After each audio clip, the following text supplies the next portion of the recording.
Hello, Internet, and welcome back to Saturday Nights. Brought to you in the middle of the Saturday day. We are finally back. We've been off for a couple of weeks. We're super excited and stoked to be back to bring you some D&D adventures and fun times.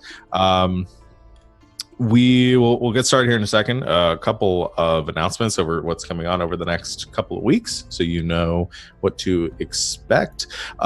We have on Monday of this week, we will have our continuation and probably the finale of our Hidden Shrine of Tomoe-chan that we've been running for about a month or month and a half now, I think.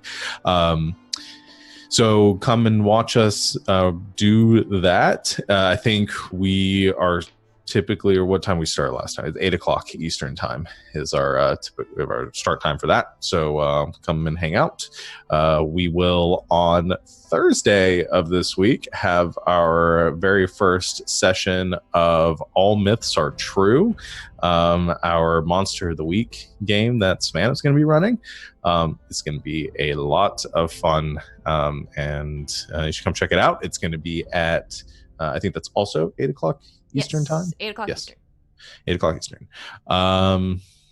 Yeah, so that's what we got going on this week. So lots of fun and RPGs and other good stuff. We will unfortunately not have another Saturday Nights next Saturday. We're going to be kind of bi-weekly for these next couple weeks. Just have some stuff going on. But we will be back for this game next on the 18th of May. So mark your calendars for that. I think that's about it as far as announcements go. Anything I missed? No? Okay. All right, then. Let's get started and back into the wintry lands of Ishfornen to continue our story. So last time in our first session of Saturday Nights Sarthia edition, our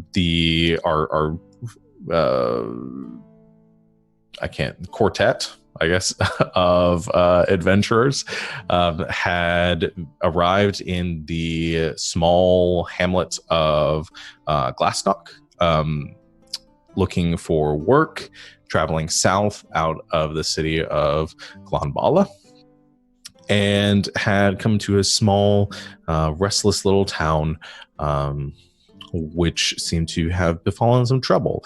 You received some rumors of a troll that had been attacking some of the nearby settlements and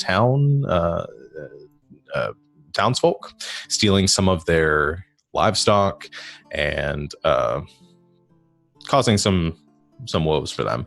So there was a bounty offered by the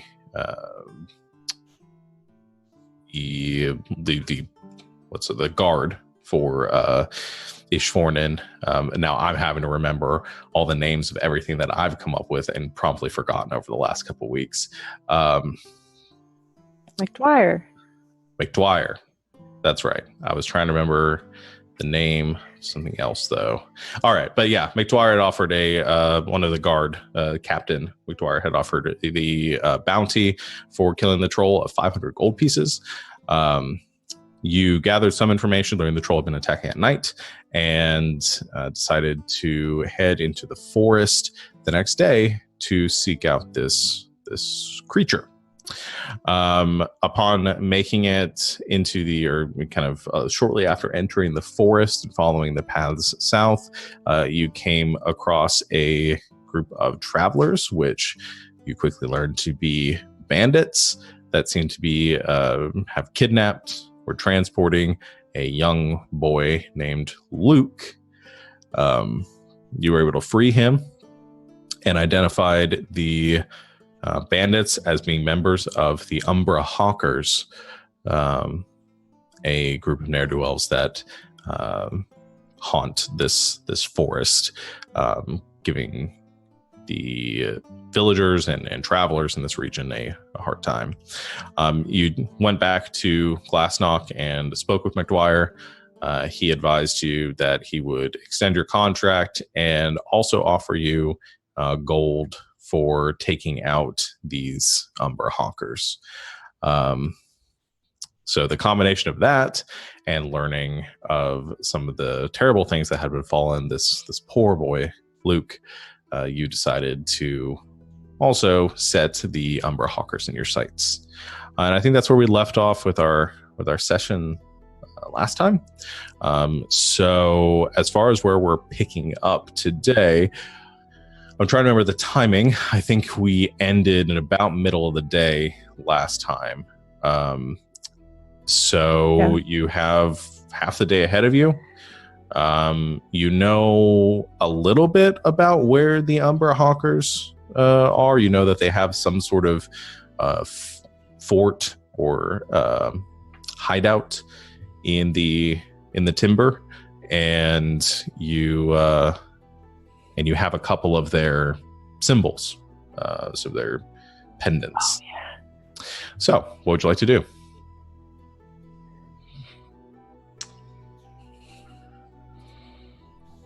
Well, we could go take on these Umbra Hawker folks, or we could deal with that troll and then deal with the Umbra Hawkers.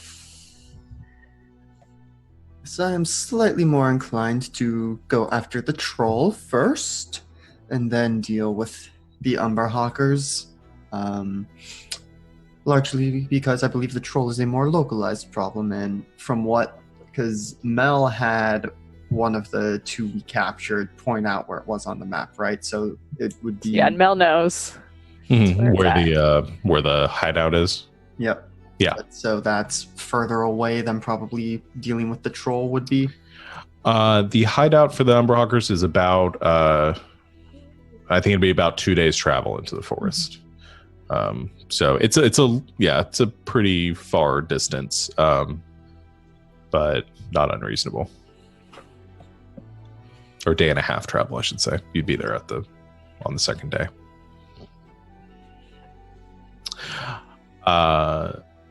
Speaking of which, Mel, as you are, I guess, hanging around this table and kind of coming up with your plan, Mel, who was a little bit kind of irritated at the end of the last events and not really totally on board with taking out going after the Hawkers, has been kind of, I guess, sulking a little bit in the corner, or kind of off to the edge of the table, and been messing with some constructions and small vials in front of her, and kind of slams her hand down for a moment, and she says, "Alright, if you're going to take after the troll, that's fine. There's some business that I need to take care of while you're dealing with that. I assume we're planning on coming back here afterwards to collect the reward, right? For sure. Let's. Why don't I meet you back here in a day? And once you've dealt with this troll thing, I'm sure you have it. It's not going to be a big deal. I need to take care of some business nearby." You sure All right out there on your own, Mel? I know you are quite scrappy and can handle yourself, but this is the wilderness. It's not the city. I'll be fine, Chad. We'll see you tomorrow. Yes. And she kind of sits there quietly for a second, and then stands up abruptly from the table, gathers up all of her things, and kind of shoves them in her bag. And she very quickly walks, kind of sweeps out the door with her little blob flubber hanging behind her, with Theory falling along behind her. Yeah. Well then, shall we go hunt a troll? Yes. I mean, we were going to do that this morning anyways. But do now it. we have lunch. Bird lunch. Yeah, you guys, I think that's where we ended the last session with you guys having the bird lunch with the hawk that you had captured or had killed. Yeah, so you have a delicious bird feast and hawk feast, and then are well fed for your next day's travel. Anything else you guys need to get in the town before you head out? Not specifically within the town. So if someone else has something first, they can go ahead. I don't think so. Let me.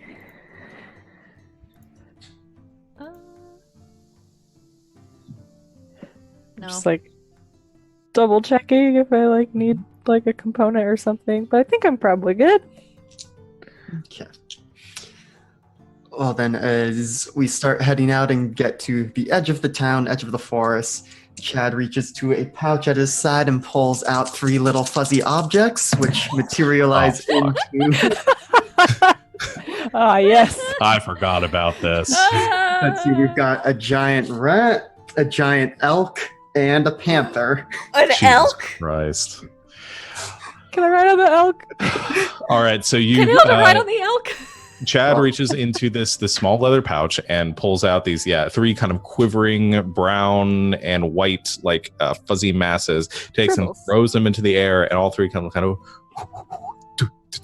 fall into the ground, and they kind of twitch for a moment, and you watch as they almost unspool and twist in this mass of fur and magical energy which courses around them, and then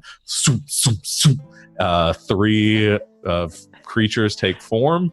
Okay, so you said it was a giant rat, a giant elk, and a panther. Okay.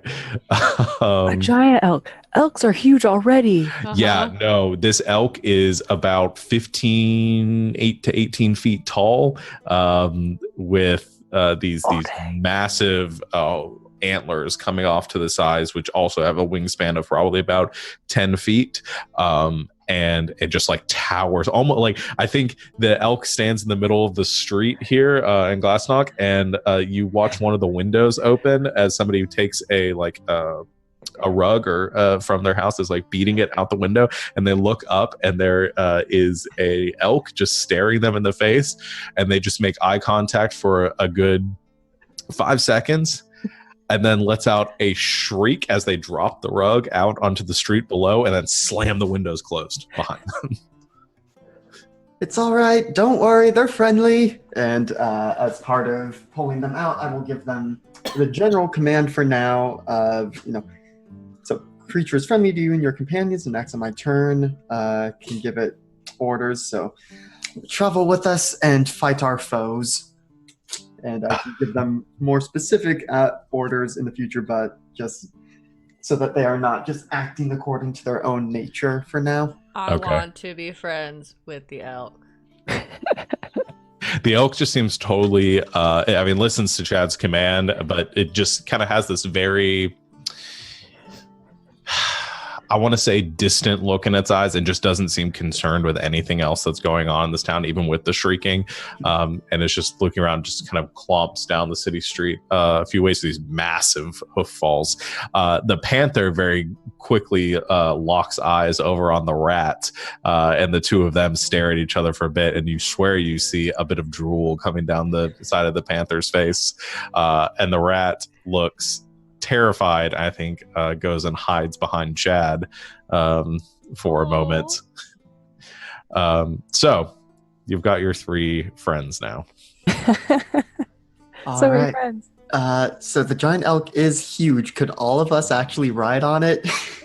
I would say 2 of you could ride on it without imposing any sort of movement penalty onto the elk. Could I ride on the panther? Yeah, Hilda rides on the panther, and Jules and I ride on the elk. Yes. Okay.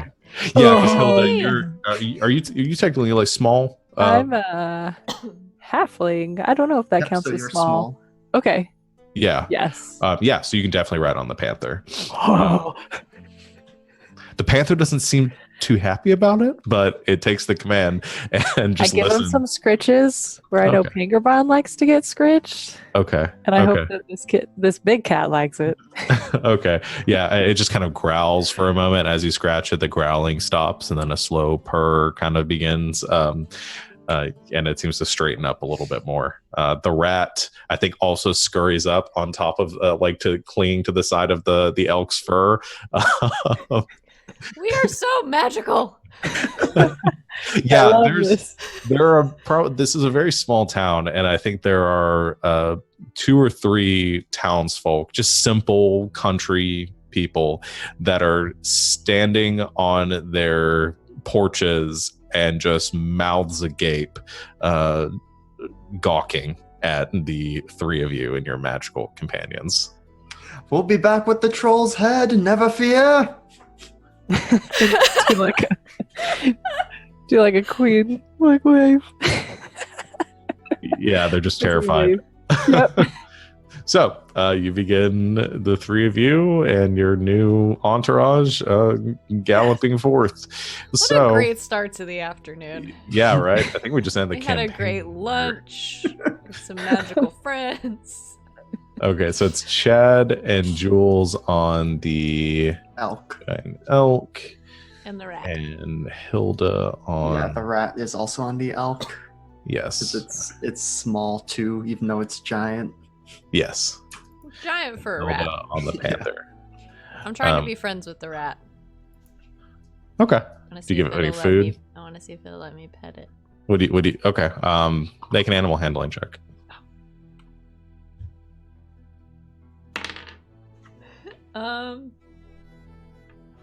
26. Oh dang. I have a +8.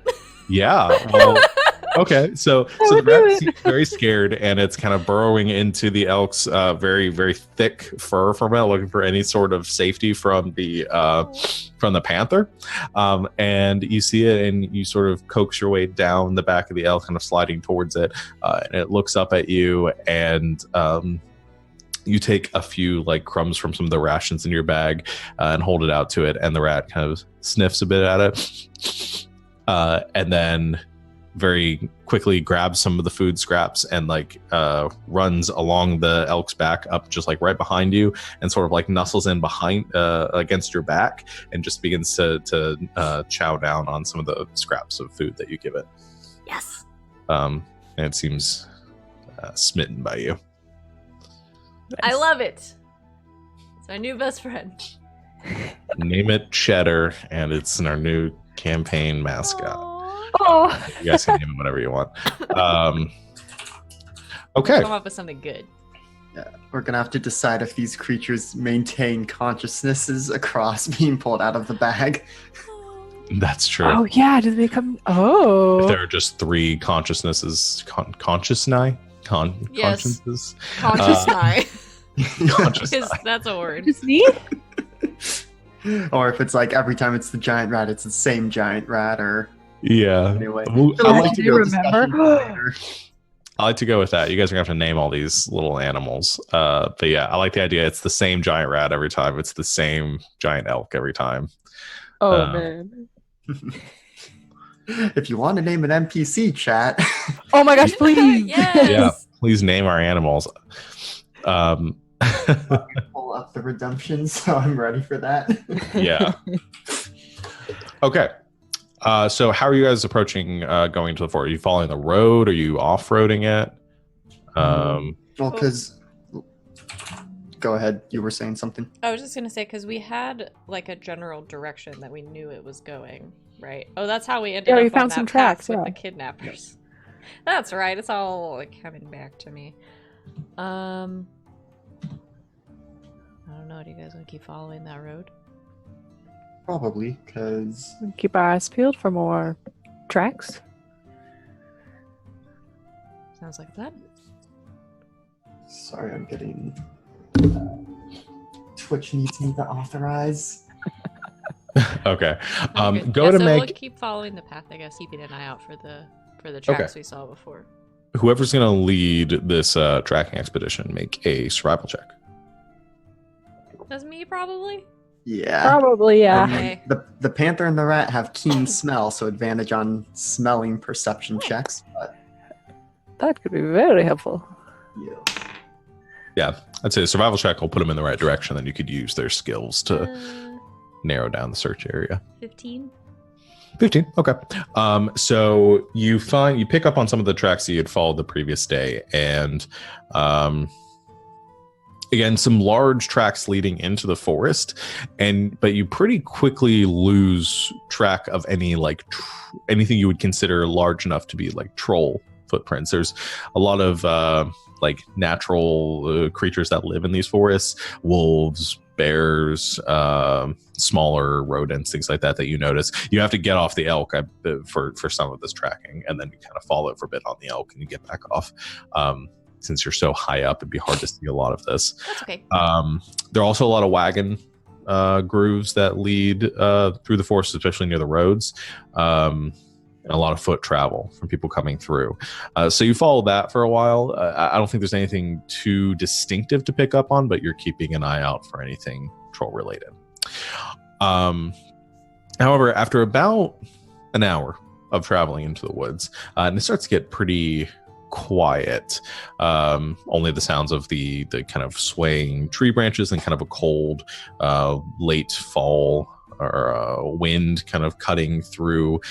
You're mostly obstructed from any really like frigid temperature drops or any of the harsher elements in this forest, but you do occasionally get that bit of weather. It's a very overcast day.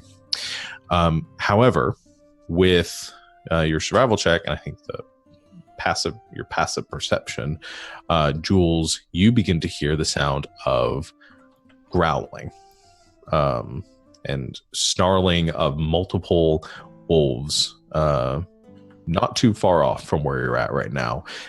Based on your survival, I'll give you, it sounds as though a pack of wolves may have cornered something about 100 yards off from the main road.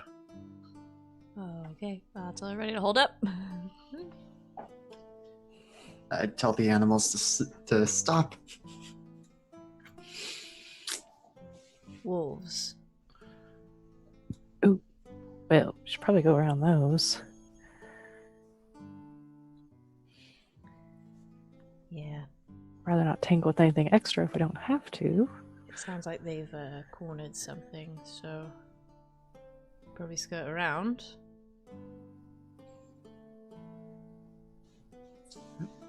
Fine by me. Like Hilda said, no need to embroil our chat. What do you know the word embroil? No need to get involved with anything we don't need to. While you're having this conversation, you hear another noise that cuts through the growling that you're hearing, and I think through the branches of the trees, kind of heading off at like a 45-degree angle towards the sky, you see a bright beam of energy shooting up from the treetops into the sky, seeming to come from the direction that the wolves are in. Well, that is a new development. Yes, we should probably go check that out. Yeah, it doesn't seem like they've cornered an animal. Or if they have, I want to know what it is. Mm-hmm. Right. Turn the animals and we start heading that way. Okay. Could I, with my knowledge of magic, could I try to determine if that was like a spell or something? Sure. Yeah, make an Arcana check. Oh, okay. 21. 21. Yeah, definitely a spell.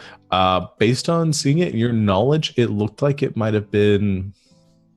I'd say you could probably identify it. It looked like some sort of eldritch blast shooting up from the trees. Okay. Eldritch blast. Let's see. This will be interesting. That as you guys head off the road, are you trying to stealth, or are you just approaching? Stealthing on a giant elk, maybe a little bit. Sorry, I'm just laughing at my own stealth score. Maybe we could charge in and surprise them? I have a disadvantage and also a -1 to stealth. Oof. Just to be very clear for our audience. Whatever happens next. Yeah, I'm pretty sure I also have disadvantage on stealth. Oh boy, guys. Well, let's just. We can just. I think Chad like reaches back, takes out his pike, and is like Yes. holding it as a pseudo lance. Okay, so you guys Yes. are charging I'm into. off the elk though. I don't want to also be on. Oh, okay. Okay, so as you approach, you dismount the elk and begin charging into battle. As you cut through the underbrush, you come into a bit of a clearing where you get a full view of the picture. In front of you, you see a pack of very large wolves, all encircling a boulder in the center of this clearing. It's probably about 10 feet off. It's just a rock formation that is jutting up from the ground. The wolves themselves are pretty spread out around. Some of them are clawing and biting at and trying to jump up on top of the rock formation. Others circling through the underbrush and the trees around. And on top of the rock, you see a young man, drow, standing on top of it precariously, trying to balance himself. His silver hair, some kind of leathers that he's wearing, one exposed arm with tattoos running down the side of it. And he is holding a crystal in one hand, which he is trying to use to shoot, fire off eldritch blasts at the wolves around him, but given his kind of precarious balance here, seeming to have a very difficult time and keeps missing as he's shooting at them. However, as the three of you with your animals come crashing into the clearing, he kind of locks eyes on you and gives off a yelp and goes falling backwards off of the boulder. A couple of the wolves turn around in a defensive position towards you, and a couple immediately start to lunge around the boulder to pick off the young man. So let's go ahead and roll initiative. Okay. Let's see.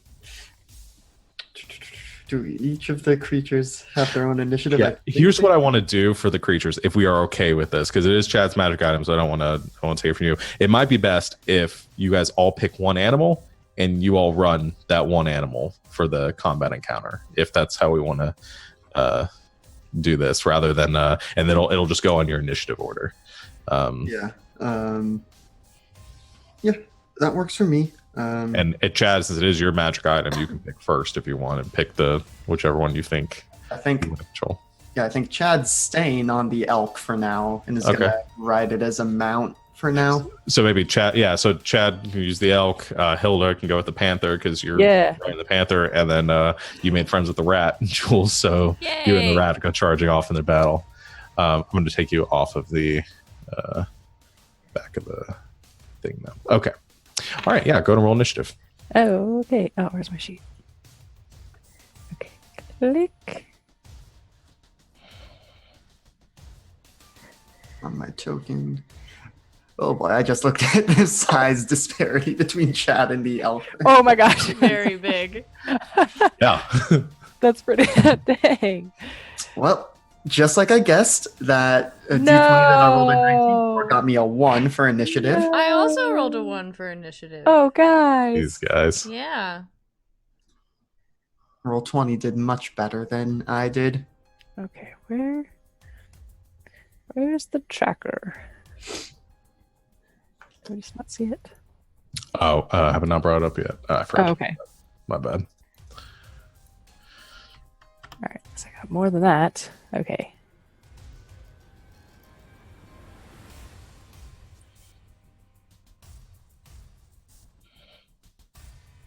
Okay. Is everybody on the...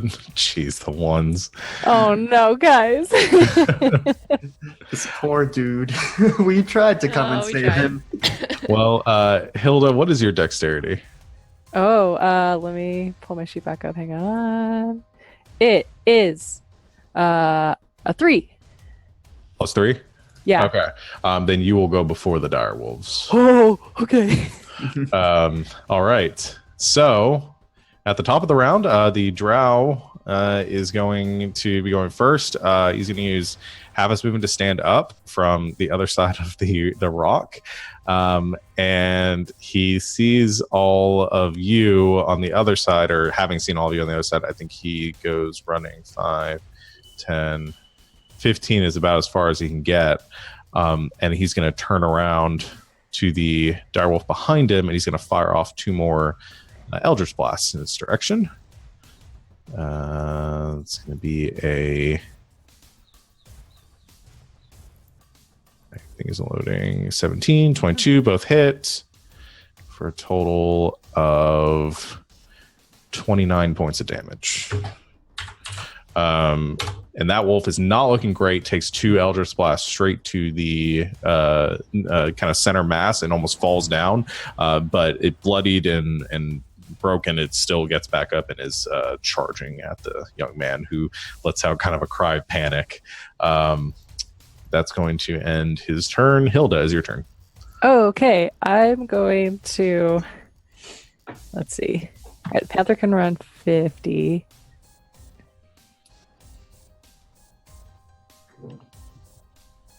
Okay. Are you staying on the Panther, or are you going to let it go off? I'm going to get off the Panther about right here. Okay. And I'm going to magic missile these 3 wolves that are closer. Okay. And then I guess I could have the Panther. I'm going to have the Panther dash up and kind of like get in between that wolf and our hopefully a new friend. Okay. Yeah, and then that'll be its action, because I don't think they have bonus actions. Yeah, actions are just attacking. Okay. Yeah. So with the Panther, based on where you started, I think it's going to have to provoke an attack of opportunity to get that far. Okay. No, you were a little further up. So yeah, I was like right there. Where you were. Yeah. So I'll say he's going to provoke an attack of opportunity from the one dire wolf. Okay. Unless he uses this. Was he using his action for anything? You could use it. I guess could use the action. Could he disengage? Yeah. Yeah, or he can make an attack, but either one.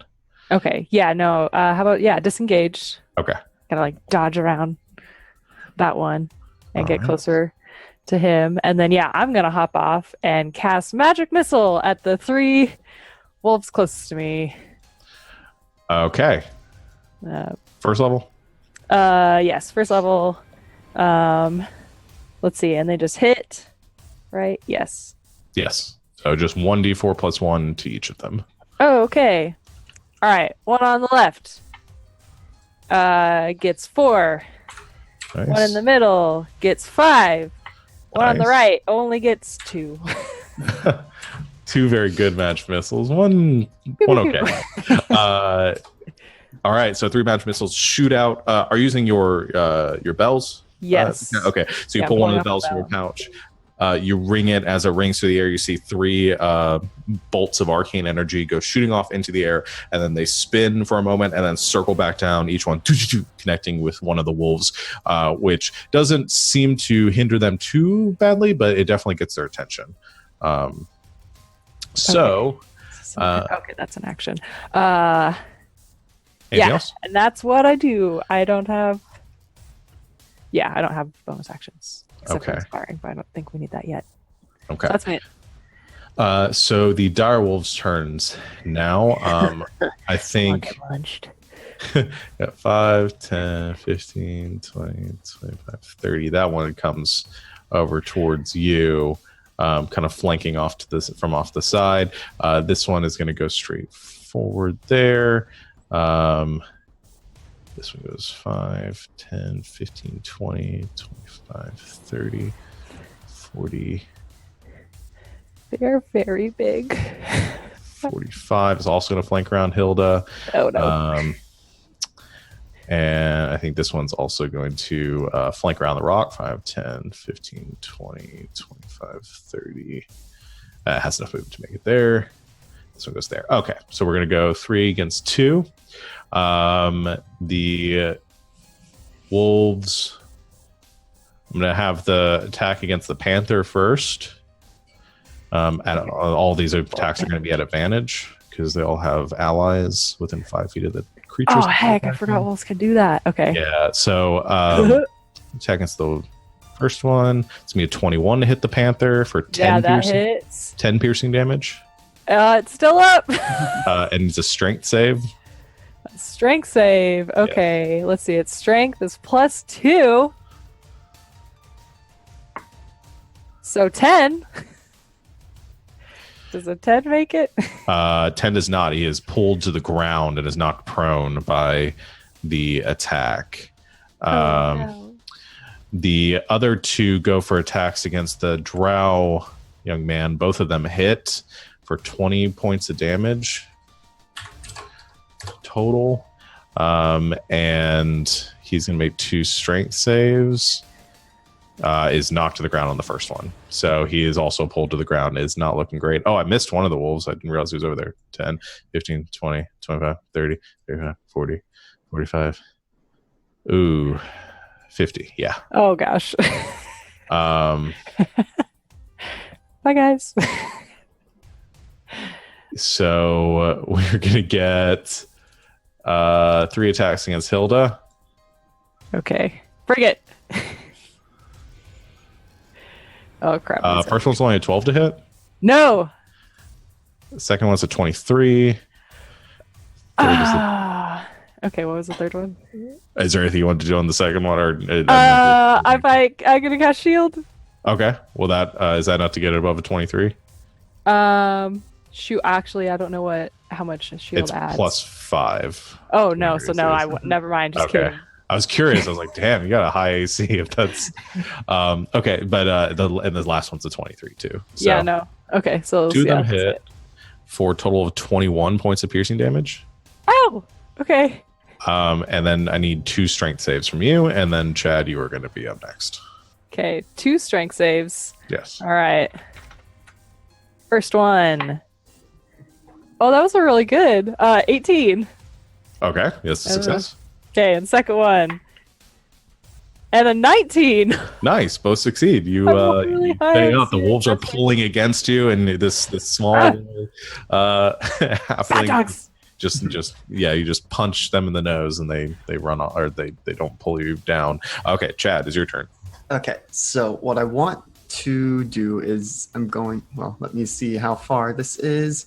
Yeah, so seeing that, I think this is what I'm going to do. So gonna have the elk start charging towards this southernmost wolf up by the drow and the panther, but on the way, I'm going to use the pike with its reach to stab at this wolf. Okay. That's one of my attacks. You said this one? Yeah, so Okay. I'm going to attack that one. I'm assuming a 9 does not hit. 9 does not hit. Let me double check what my... let me try and do a precision attack. Okay. Roll the Has an 11 hit. 11 does not hit. Well, heck. So I tried. Don't forget about your legend points if you guys want to use those. But Yeah, let's go ahead and do that. And that D20 is going to jail because that was a 3. there was a 3 on the second one. So what's the total? So the first one was a 3. So now 10 plus 6 plus 2 is 18. 18 does hit. Yep. So let me remember. The pike is a D10. Where is a D10? That's 10 piercing damage. Okay. And that is my first attack. You don't know what? I'm going to go ahead and use my second attack on that one as I'm going past it. Just 2 quick thrusts with the pike. Hopefully this second one, 15 to hit. Hits. Okay. For 9 piercing damage. Okay. And so that has happened. The elk has now charged up, and what the elk is going to do is using its charge feature. moving in a straight line, is going to attempt to ram that wolf. So Okay. let's roll for that. An 11 does not hit, correct? 11 does not hit, no. Okay, not a lot I can do there. But now that I am up there, Chad is going to action surge and stab this wolf a couple times. Okay. Just using everything I can at once. Go for it. Does a 12 hit? No. Okay, trying again. Dirty 20 That hits. for 6 piercing damage. Okay. 6 points of piercing damage against that wolf. Perfect. That'll end as Chad goes galloping through on this massive elk, swinging down with your pike. You get a couple of good hits on those wolves there. The first one you hit is starting to look kind of rough, is bloodied, kind of blood pooling on its fur. The one in front of you now taking a couple of hits is kind of dinged up. Jules. Okay. I have some concern about Hilda. I am going to use my bonus action to cast a spiritual weapon Okay. over here. By that wolfie. Okay. Oh, we don't have a token for your spiritual weapon yet, do we? What does your spiritual weapon This look happens like? every time. Yeah, we don't. What's your spiritual weapon look like? Well, I hadn't really thought about it. I do have your old spiritual weapon from the last campaign. Oh, so I'm it just gonna- doesn't look like that though. I think it's oh, there it is, with a hammer. I think it's a big like a big like wood handled axe, Okay, well, let me do that because that one like wasn't for coming up tree right. chopping. All right, axe. I'll put one there. All right, make your attack with your spiritual axe. Oh, here we go. Well, 10. 10 does not hit. Jeez, guys, these rolls. Bad dice. Well, that's okay. That's fun looking. And then I want to run up here to this one. Okay. Bring the rat with me. Well, oh my gosh, everything's moving. You accidentally moved the die roll. Okay, hold on. Move back. There we go. Good lord. And I'm going to, I guess, take a swing with my mace. Okay. At that wolf. That's much better. 17. No. Yes, 17. Oh, that'll hit. Well, that's 3 bludgeoning damage. All right. That's something at least. How this rat? Okay, so the rat can make an attack. Yeah, he'll try to bite the wolf. Okay. He gets advantage because He does. he also has pack tactics. Come on. So he's gonna try to bite him. A dirty 20. Nice. Good job, rat. Get him, Chunners. What does that do? A D4. Naughty. That's 4 piercing damage. He did more than me. Yeah, so as It's a you nasty come bite. up, and you hit the wolf, and it's like thick hide with your mace, not really getting any damage, but definitely getting his attention as it wheels around on you. You hear a as the rat lunges up and then grips on and kind of bites into the neck of the wolf, and kind of like tearing into it, this vicious little creature. And the wolf lets out a small yelp when that happens. Nice. Okay, let's get back to the drow boy's turn. He is going to use his bonus action to Misty Step out of there. And so it's going to go 30 feet. And it's going to go kind of over here behind where you are, Chad. And I think as he pops in there, you see he's bloody. He's not looking really good. He's definitely very badly hurt, and looks up at the giant elk. Says, "Nice elk." And he takes the his crystal again, and he holds it out, and he's going to shoot 2 Eldritch Blasts at the one of the ones attacking Hilda. That's a 26 to hit and a 19 to hit. So both of those will hit for 15 force damage and 8 force damage. So a total of 23. And that one is dead. So shoots out 2 Eldritch Blasts. Both of them hit the wolf. The wolf lets out a snarl and a yelp and collapses onto the ground. 2 smoldering kind of craters in the side of its body. And then he's just going to take a couple steps this direction with some of his movement. Hilda, is your turn. Okay. All right. I don't like where I'm at. This is not a great spot. But let's see. Since within 60 feet, let me measure something really quick. Okay. I'm gonna have the panther sort of disengage and get out of there. Okay. Again. And let's see, 5, 10. It's kind of make its way over there. And I'm gonna cast Shatter right in the middle of these guys. Okay. So let's see, let me click the thing.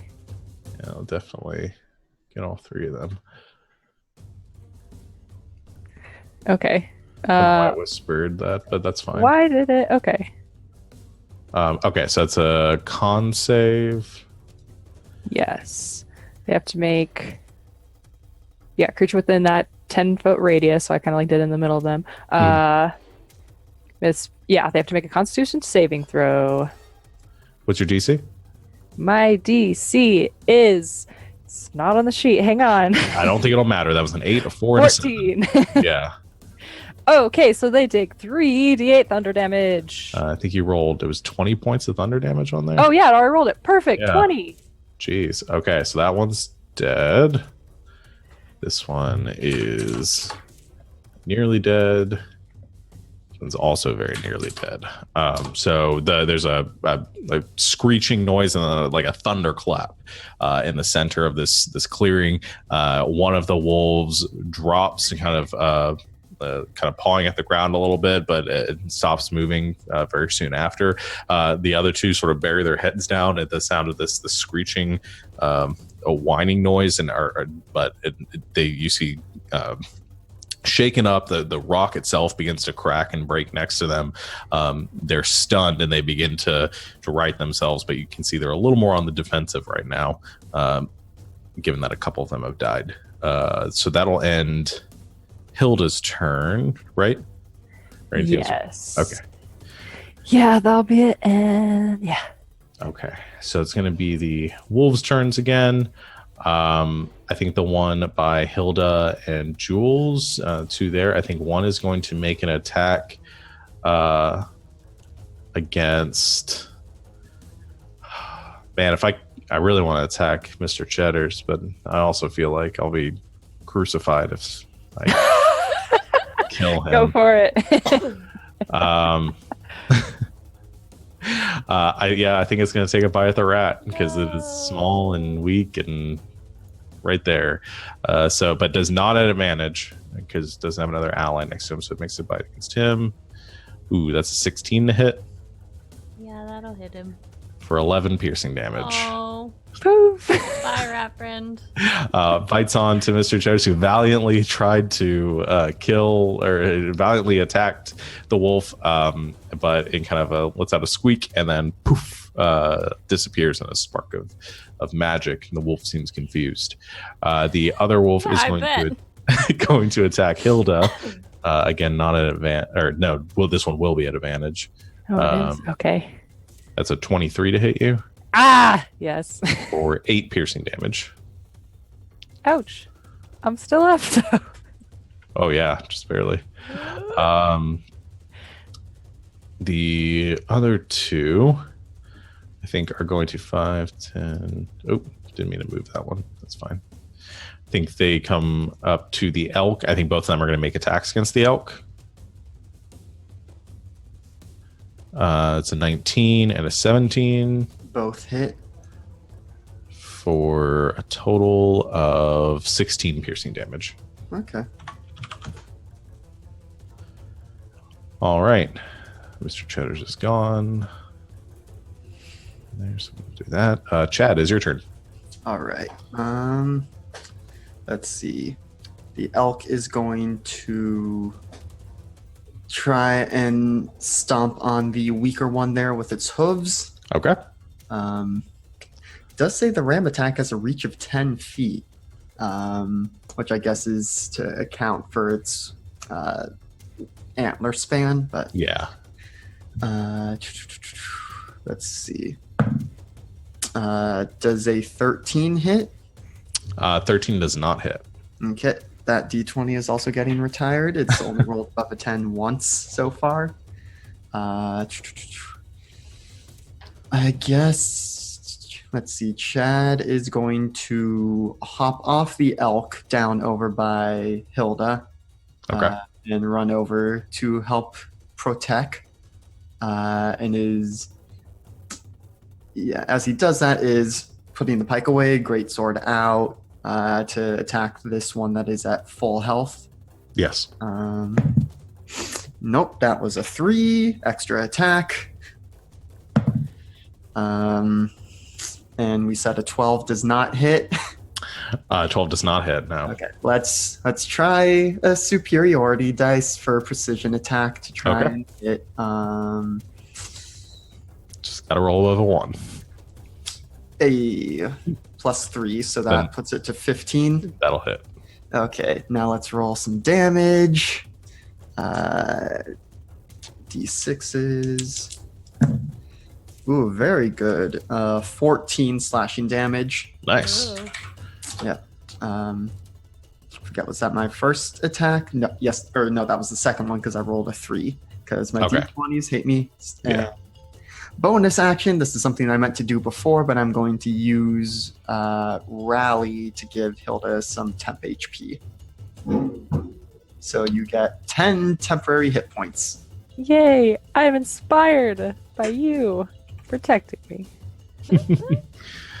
All right. That'll be the end of Chad's turn. Jules.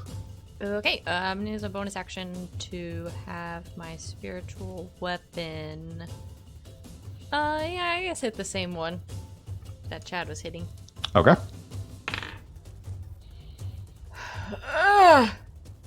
10. No. 12. Nope. Misses. I hit with that thing once. I use my action to cast Cure Wounds Okay. on Hilda. Get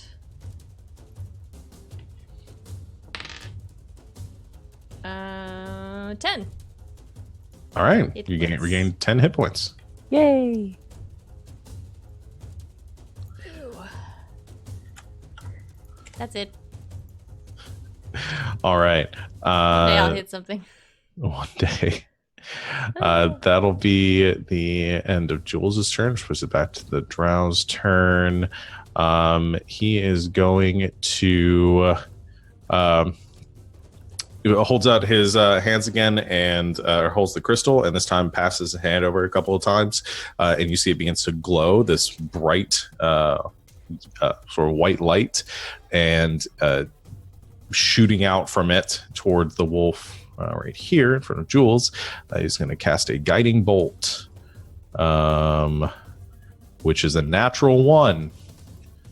So does not hit. We are doing a bad job. And No, the this guiding is bolt so goes bad. goes shooting off into the trees and hits something up there, and you see like a branch fall down and crash into the forest floor, and he just yells "shit," and I think that's all he's gonna do. Well, no, what he's gonna do is as his bonus action. That didn't help. He is begins to incant another under his breath again, and is going to use his healing light and heal you 2d6, Hilda. Oh. For a total of 8. Wow. I feel much better. So you are better off. Okay, that's all he's got. He's just going to stay where he's at. He says, "You're doing great." Hilda, it's your turn. I'm going to turn tail and run towards him and be like, what he said. Are you going to disengage or are I'm you... going to disengage. Okay. I'm just going to go back over closer to him. Use my action to disengage. And then bonus action, I'm going to pull out a bell and I'm going to ring it and inspire Jules. Okay. Jules, you are inspired. I'm so inspired. Thank you. That's going to be the wolves' turns now. The two over by... Oh, did you want the panther to do anything? Oh, yes. I'm going to have the panther run and attack this guy. Okay. And it can use a little... Pounce. Okay, let me bring up the sheet. See what his attack thing is. There it is. Okay. All right, so claw attack. It's 14. That just hits. Oh, okay. Let me make this bigger so I can read what it says. Okay, wolf needs to make a strength save or be knocked prone. And I will roll It's damage. a 10, so it fails. So it falls over, and it takes 4 slashing damage. All right. And then it can make a bite attack as a bonus action. Yes. Knocked him prone. And you have advantage because he is prone. Okay, 12. 19? Okay, I'm pretty sure 19 plus stuff Yeah, that'll hit. hits. Okay, so it's a 1d6. Oh, this guy. 5, 6, 7. Ooh, man, he is still up, but he is not looking good. Well, he's down, but still alive. Okay. Ends the Panther's turn. Is now the direwolf's turns. Direwolf on the ground kind of shakes off the Panther and stands up. He's not very happy. It's cat versus dog situation. Ooh, I think that direwolf is going to disengage and begins to 5, 10, 15, 20, 30. 45. Okay, so he's going to move about right there. Okay. The other dire wolf that's by the elk is also going to disengage and is going to start running. The two that are over by Chad and Jules, I think they're still doing okay, and I think they're going to make 2 more attacks. Neither one of them have advantage on this, though, because they're not within 5 feet. So 1 attack against Chad. An 8, so I think that misses. And then against Jules, that is a 21. Yeah, that hits. So that's going to be 9 piercing damage to you. Ouch. And the strength save. Wait, that's not right. Yeah, wait. Sorry, I'm trying to do math. I'm doing a bad job. Bad. 6. Jesus. Oh. So you fall prone. Oh, no. At which point these 2 wolves are also going to start running.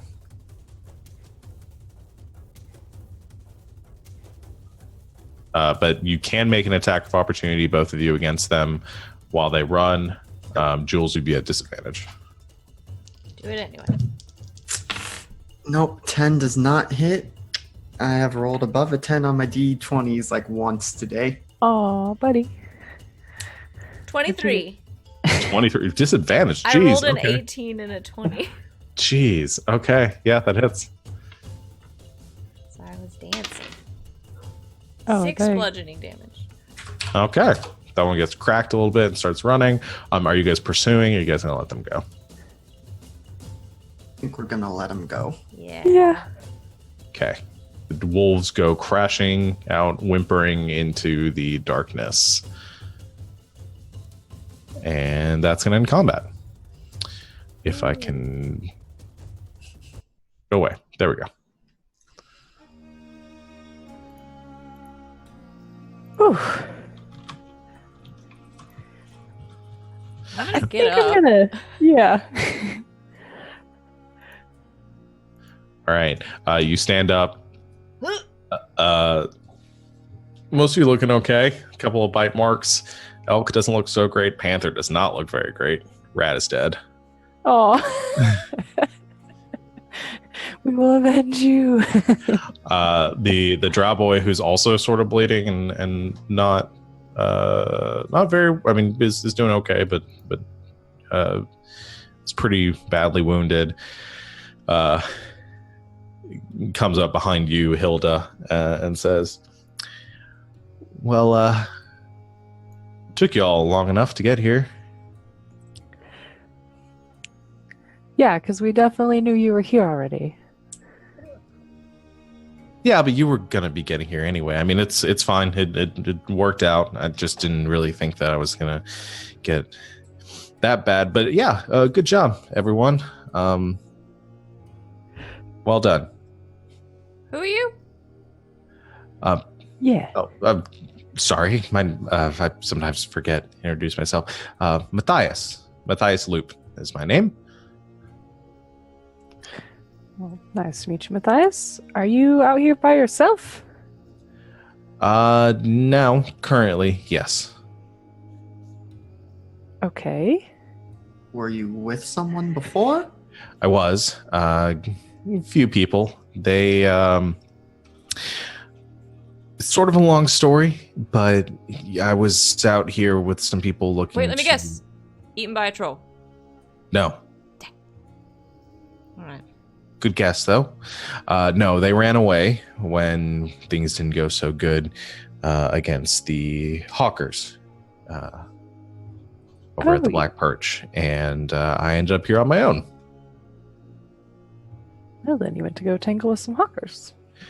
Yeah, well, with all the hawkers, we were sort of on a mission or a job, or I don't really know. I was just kind of along for the ride from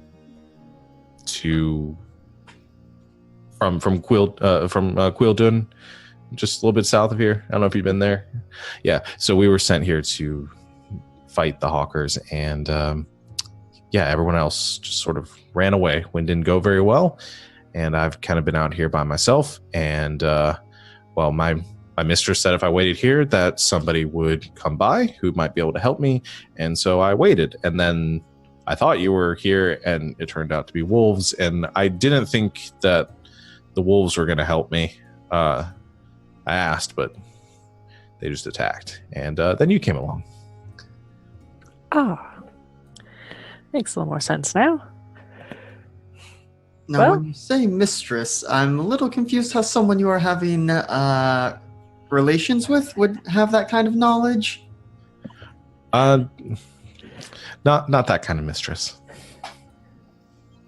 Or Well, other what types kind? of mistresses? My I don't really know how you describe it. It's a strange relationship. Sort of my mentor, my patron, it's not really like a deity sort of situation, but they tell me what to do. They give me some power, and then I go and do things for them. Fair enough. And a few types like you. Kind of get your magic the easy way, but I'm not Well, here to judge. Okay, that's a little it's a little judgmental on its own. You did just call it the easy way, but it's fine. Not Well, everybody. it's not the right way to go about things for sure, but Again, that's a very judgmental way to say things. You also don't seem like you're very good at it. I'm very good at it. I'm You hit that as tree very well. yeah, if you're aiming well- for the tree, you did great. Maybe I was. Maybe that's just the way it was meant to be. Maybe that was my destiny to destroy that tree. Right. Well, we are also looking to maybe tangle with those Umberhawkers, but first we have a troll to deal with. Don't know if Okay. you've seen one in the area. I have not seen a troll. Do you want to? Not particularly, but if that's my only option, then sure. Of course, it's not your only option. I mean, Glass knocks back that way a couple hours, but Well, like I said, I was here waiting for some people, and then you came along and helped. So I assume that you're the people that I was waiting for. So if you got to go deal with a troll, then that's fine. But as long as I assume the hawkers, right? Second on Yes. the list. Okay. Well, they're not going anywhere, so sure, I can help you with the troll then. Yeah, we can keep an eye out for your friends. Maybe they're hanging out on rocks somewhere around here. No, they're gone.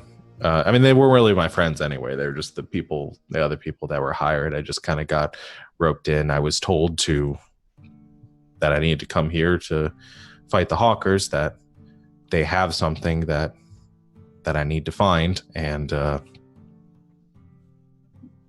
this was just the easiest way to do it. All right. So, I guess I'll just stick along with you then, and we'll help out each other. More the merrier. Yeah. sounds like the plan. But first, shall we rest up a little bit? That was more excitement than I was expecting. Yeah, that'd be good to take a breather. Yeah, I could use a rest too. Let's see. Because the bag of tricks doesn't specifically mention anything about them being able to heal back up. But Yeah, do they have hit dice? I would assume they have hit dice. However many hit dice it states on their sheets. All right, like pull up the panther again. Let me see. let's see. It's 3d8, I guess. So you can Okay. roll up to 3. All right, let's heal up this panther. Also, I have a thing for this. I have Song of Rest. You do. Okay, there must be something on my sheet because it keeps whispering all the stuff I'm clicking. How do I It's turn probably in the settings tab. Okay. But where? There's so many things on here. Okay.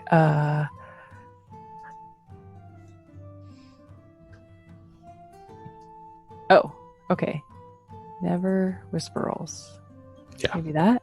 Yeah. Okay. Let me try that again. There we go. Now you guys can see that.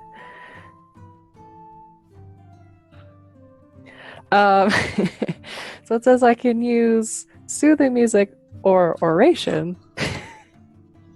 Just talk us. Just a guided meditation. Tell us a story.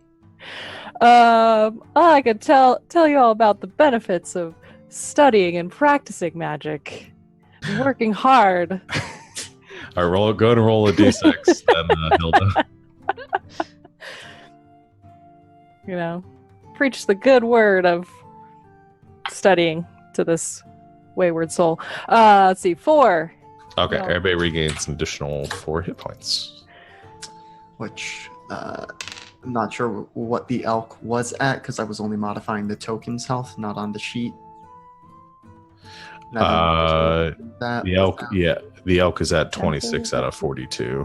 Okay. I may ask you to adjust it after I roll for it. So 26 out of 42, 30. Let's roll 1 hit die. Let's roll another hit die. So that's 5. Yeah. All right. Panther's back up to full, but has no more hit dice. Okay. Okay. Elk should be back up to full as well. And I think has 3 more. So that was 10 plus. Yeah, he's Plus- at the full. Plus 4 for its con mod, Yeah. plus the 4 from Song of Rest. Yeah, he's back up to full. Alex, do the temporary hit points that you granted, do those stick around or those disappear? I think they follow normal temp HP rules. Okay, so I just use them first when I get hurt.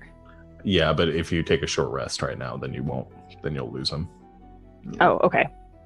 So it's just about, you don't have to take. Well, I guess you do because you use Song of Rest. Yeah. Which is fine. So let's see. I was at 31.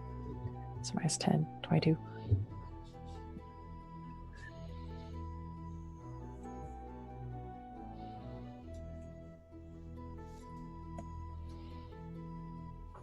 And I'll use 2 hit dice.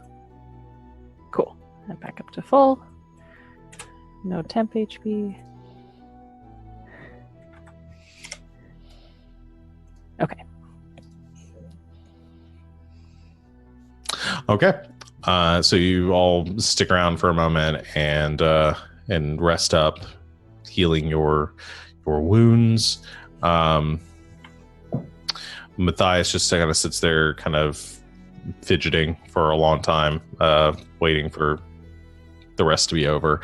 I think he takes out a set of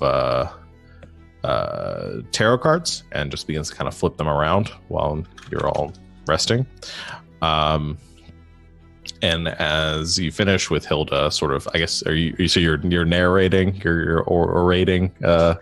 I'm sort of like trying to. You're lecturing. I'm lecturing, yeah. I'm lecturing about magic in Matthias's general direction. Yeah, doesn't seem to really take it in much. We've already had this lesson, Hilda. Why are you doing it again? Because I don't think it stuck in the first time I gave it. Oh, good. I think Jules is listening, but not saying a whole lot. Yeah. Sometimes I say things, Chad, and I feel like it goes one in ear, one out the other. So I feel like I have to repeat myself. To you especially. Well, most of us come to magic in different ways. So with the with the rest concluded, Matthias asks, so troll, where to? That is a good question. Yes. Somewhere in this forest, we kind of lost its trail when we stumbled upon you and your predicament. Well, it's a pretty big forest, so somewhere is going to take a while to find. I mean, somewhere that's relatively close to Glassnock, because it keeps raiding them and taking their sheep. All right. Well, I'll just follow along with all of you then. All right. Jules, maybe we can look for tracks again? Or, I mean, you seem to have a hang of this a little bit. I can try. Let me help. So you're going to assist in Jules looking for the troll tracks? Pick up the trail. Okay. Yeah. And I think Matthias is also going to help. He's going to cast guidance on you. Ooh. So go ahead and roll with advantage, and then you can add D4.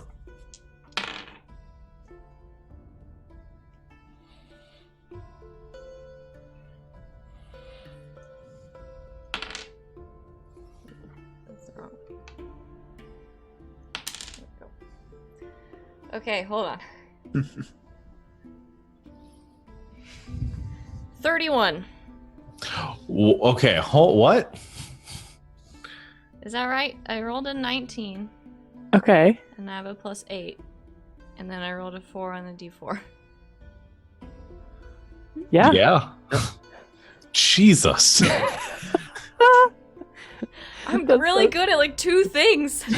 You know where every troll is. Ever. That ever existed. It's like my one good skill. Suddenly all trolls, just a chill runs up their spines. I learned how to speak troll. Yeah. Okay, so It's gonna add advantage though, because my other roll was a 2. Oh man. so here's what you do. You head back to the road with your companions and begin to search around. I assume you guys are riding on the animals again. You don't really, I guess, with Matthias there, you don't. He'll just have to walk and jog behind. If I'm looking for the trail, I guess I'll walk out of Yeah, it. that probably makes more sense anyway. Okay, so you get to the road and you begin to search around, kind of sort of tracking back to the to near Glassnock and looking for where the last place you picked up the troll footprints were, and you lose sight of the footprints are lost. And you're not sure if they got washed away or just in the weather and everything else. But you do find kind of picking up on a few clues in the area. The last place you saw the trail, the direction they were heading, and the fur, or you find some like tufts of fur like caught to the trees in the nearby vicinity too, and you kind of pick up a general direction and you begin to follow that way. Like Bear Grylls. Yeah, you are like Bear Grylls. And not too far as you head south, you come across a section of the forest that begins to slope downwards a little bit into sort of a slight valley, and at the base of it there is a fissure in the ground where there's this kind of natural forming cave or cavern that in the sort of middle of the forest and some of more of the rocky or the rougher terrain, and I think based on your tracking you're picking up that's about the direction that the troll was heading. Here we are. It's got to be this way. All right. Really good at this, Jules. Thanks. Well, we could, I suppose, either head in, try and fight it in there, or try and flush it out, or we can wait and try and hide and see if we can catch it when it emerges at night. I wonder if we could draw it out. I'm not too keen on fighting in the dark.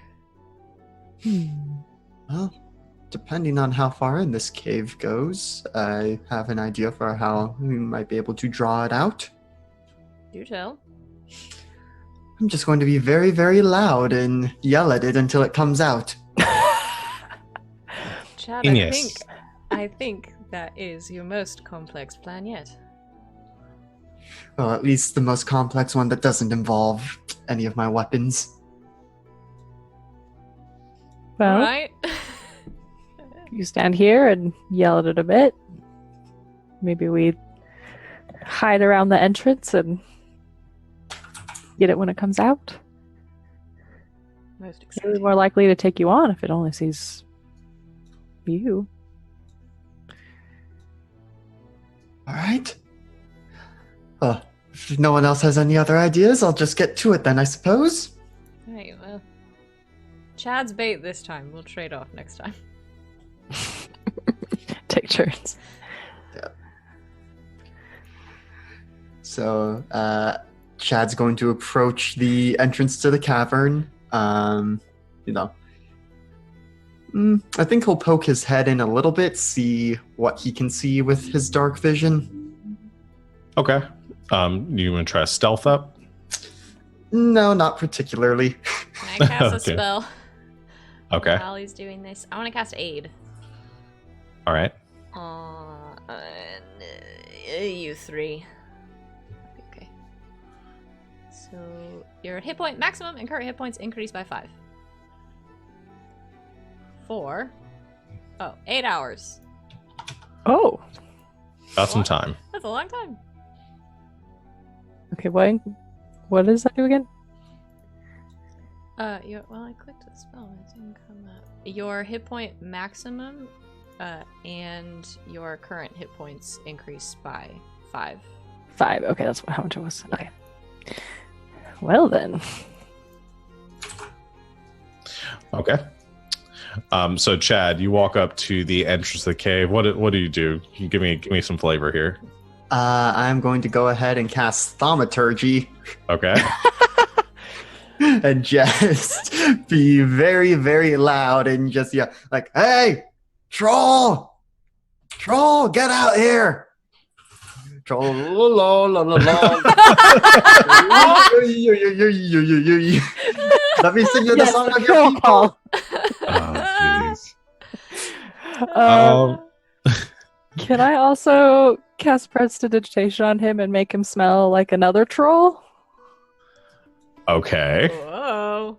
It's almost like it's like another troll yelling at him. Troll fight. Troll fight. Roll fight. Okay. I'm Yeah. hiding right up next to the entrance of the cave. Like, Chad, do you mind if I make you your smell more? Do you mind if I make you a little smelly for a moment? Go ahead. All right. Boop. Gonna smell like a nest troll. gross. Yep. So let's see. With Thaumaturgy, in addition to the booming voice, I'm going to also do the harmless tremors in the ground for a minute. Ooh. This troll's Stop, gonna be stop. so confused.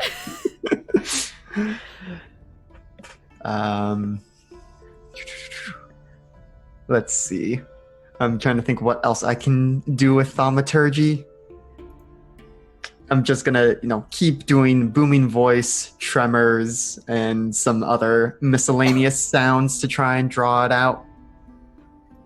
Okay. Excellent. So, well, let me go ahead. I'm going to put you guys on the map here. I keep forgetting how big the elk is. Go and place yourselves on the map where you want to be. Oh, okay. Oh, sorry. I'll put the dirt so it's not on the wrong layer. Map layer. There we go. Chad looks like Pigpen. Covered He in just dirt. rolls in the dirt. I mean, it might work. Okay, I'm gonna be on this side Yeah, I with wanna. Kitten. Yeah, I wanna push my back up against the wall. Maybe we So can have when it like elk comes be out- back here in the trees or something. Yeah. Maybe behind this rock. Is it a I big don't enough rock? I don't know how big that rock is. All right. So Slightly camouflaged, but could come running in if needed. you call out into the cave and begin trolling.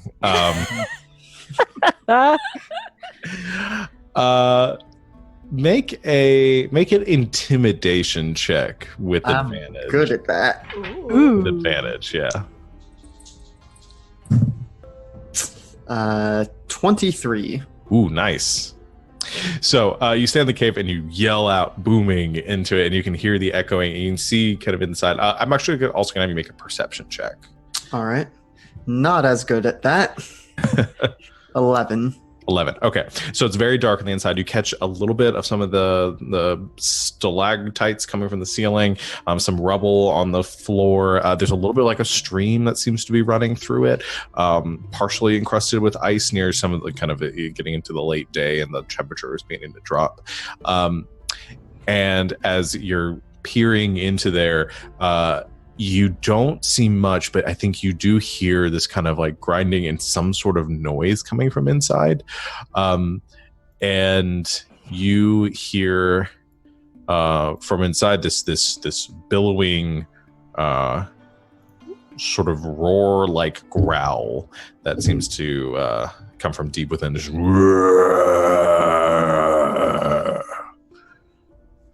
I will just mimic the noise back at it, louder and angrier.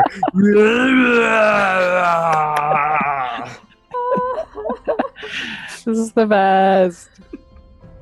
Okay. So there's this moment as you return the growl that there's this pause and this long silence. Let me think. Anything else you guys are doing while this is happening? While there's this troll stare off going on, or this grandstanding? I grabbed a crossbow from one of those bandits, and I'm just gonna have it ready Okay. to fire. I don't know what else to. I don't have very many spell slots. Okay, yeah. All right. So, Chad, looking inside in the darkness, you begin to see a very large form, kind of, again, in the shadows, getting closer, standing about, probably based on the distance you're at right now, probably about 12 feet tall or so. And just lumbering in the darkness. You can't really get, again, with your perception, even with your limited dark vision, you can make out the shape of it, but not any of the coloration. And you see this massive kind of gangly fur-covered form very awkwardly kind of trudging towards the front of the cave. And there's another booming growl that comes out. Now, when you say another, from the figure or from deeper in the cave? From the figure. Figure. I will back up just a little bit, but I will still, I have my sword out and I'm still just going back at it, just trying to keep making what I imagine are troll noises at it. Hilda. Yeah. Oh, sorry. I was going to have you make an intelligence check. Okay. I'm pretty smart. Let's see. You are pretty smart. Let's see. Everyone else in the party except Chad is. Yeah, that's true. Jules, Yeah. you make one too. You're very smart right now too. I have that hat that's making me smart. Yeah. Okay. Just straight intelligence? Yeah, just straight intelligence. Okay. 14. 12. 14? 12? Okay.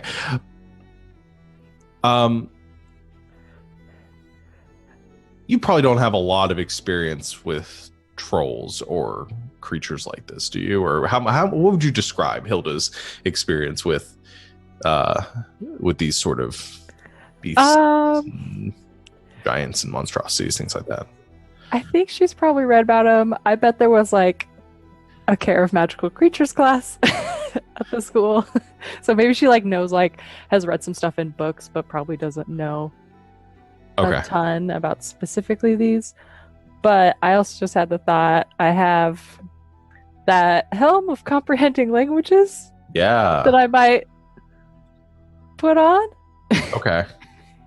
See if I get anything out of this. See if you can understand it. Now, the comprehending languages, so you're going to use a charge from that? Yes, let me... Is that under inventory? There it is. It just says I can cast that spell from it at will. At will. Okay, go. Can you put the spell in the chat, or do you have access to it? I can pull it up if you don't. But I can look it up really quick. Okay, I've got it. If I can look it up on the compendium. So comprehend languages. For the duration, you understand the literal meaning of any spoken language that you hear. You also understand written language that you see. Okay, perfect. So you cast that, and Chad lets out a growl again, and you can hear this kind of thum, thum, this trudging of the troll coming closer to the cave, closer to the entrance, but it kind of stops back in the shadows a bit, and again it takes up this like aggressive posture and kind of sways back and forth and lets out a and Hilda, you cast comprehend languages and listen to this. It doesn't have any meaning to it. No. It's, I mean, what you're getting from this and what you thought might have been like specific troll language or some sort of like whatever it's speaking, like it's not even that. It's like it's gibberish, whatever it is. Yeah. Even with the comprehend languages. Okay. It just stands there kind of aggressively right now, Chad. What are you doing? I mean, I'm going to keep up my tirade at it, and I think I will take one of my hand axes and just chuck it at it. Okay. Go ahead and make an attack with your hand axe. Yeah, because I'm trying to draw it out still. Does a 16 hit? 16 will hit. All right. 7 slashing damage. Okay. So here's what happens. You take the hand axe and throw it in the cave, and you see it hits the body of the troll, and you watch as the troll in that one hit, just collapses to the ground. And you hear a voice from inside the cave that goes, "Fucking hell! What sort of crazy bastard are you?" And just a yell from inside the cave. And then you hear in the shouting, says, "Bartram, Ralph, get out here! Some crazy bastards come to the. They hit me with a fucking axe!" And you hear some more people. Who throws an axe, honestly? Come through. So you hear some more shifting in the back of the cave. And from the cave itself, you see two more human figures exit, two human men that step out from the front of the cave. One of them stops and reaches down to the troll on the ground, and you see kind of being pulled up from the mass of like troll fur and everything. You see another human figure, and the three of them come walking to the front of the cave, weapons drawn, and the one in the back that was pretending to be the troll is like bleeding off of his shoulder now pretty badly, and he has on these leather straps around his legs that aren't really connected to anything. They're like unbuckled, and then has this big white like troll fur like hat or helmet on his head. It's just this metal helmet that has this white fur all along the sides of it, and it's kind of cocked to the side a bit, and he looks visibly stunned, and he's holding onto the shoulder of the other two as they're coming out of the cave. And one steps forward and says, "Who the fuck are you?" I think the better question is, who the fuck is dressing up as a troll and going around stealing sheep from nearby towns? Yeah, seriously. Okay, you step out, Hilda. Yeah, I was gonna like pop up and be like, "What is going on here?" Yeah, Like, I wheels pop around. up from the other side. Yeah, as the rest of you and Matthias comes out too, step out, make yourselves known. They wheel around holding their weapons out, realizing they're outnumbered here, and they begin to look at each other a little bit nervously and kind of back up towards the cave, and just says, "Listen, we don't want any trouble here. Why don't you just move along? We're just trying to make a living out here. Just By stealing sheep? I don't And know. pretending to be a troll? Don't know who would have told you that. No such thing. We live here in this cave. This is our home." Baloney, why do you have a troll costume then? What troll costume? I indicate the troll thing with my great sword. Looks back at it. Is either a troll costume or a very, very ugly bearskin rug that walks. It's orthopedic support. He's got a condition. Can I insight check these? You guys? can if you want to. I mean, I'm pretty sure. Yeah, I know, right? Pretty confident. Well, I just rolled a 6. Not Yeah. sure. Hard to get a read Very on confused. them. Yeah. This is great. Look, we came out here because there's been a bounty put out on the troll that has been terrorizing and stealing livestock from the nearby village. Wouldn't know anything about that. So you're saying if we go in there, we're not going to find a bunch of sheep corpses and other livestock? Nope. So you won't mind if we just walk on in and check things out and then...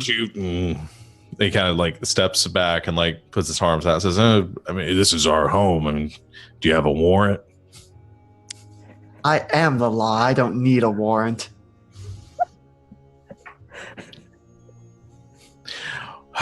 No, listen. I think we can all, and they just start running. And we're back. Hey. Okay, we just had a brief internet hiccup. Let's get back into it. So you're at the cave. The three shifty men that are in the cave immediately start running in like three different directions, like past you, Chad, and into the forest. What do you do? If any of them pass close enough to me, I'm going to try to attack of opportunity, shove them. Okay. Yeah, I'd say you can do Yeah. that to one of them. Go ahead and it'll be an athletics by you versus their either athletics or acrobatics. A 15. Natural 20. Oh, dang. For a 21.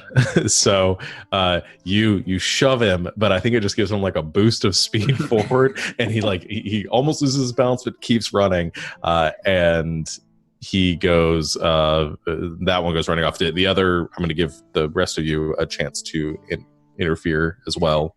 Okay. Could I send the panther to go pounce on one of them? Yes, you can. All right, go, panther, go. All right, but not tell the panther not to like attack him, but just to like pounce and stop him. Okay. But the panther rolled a 4. That doesn't do it either. No?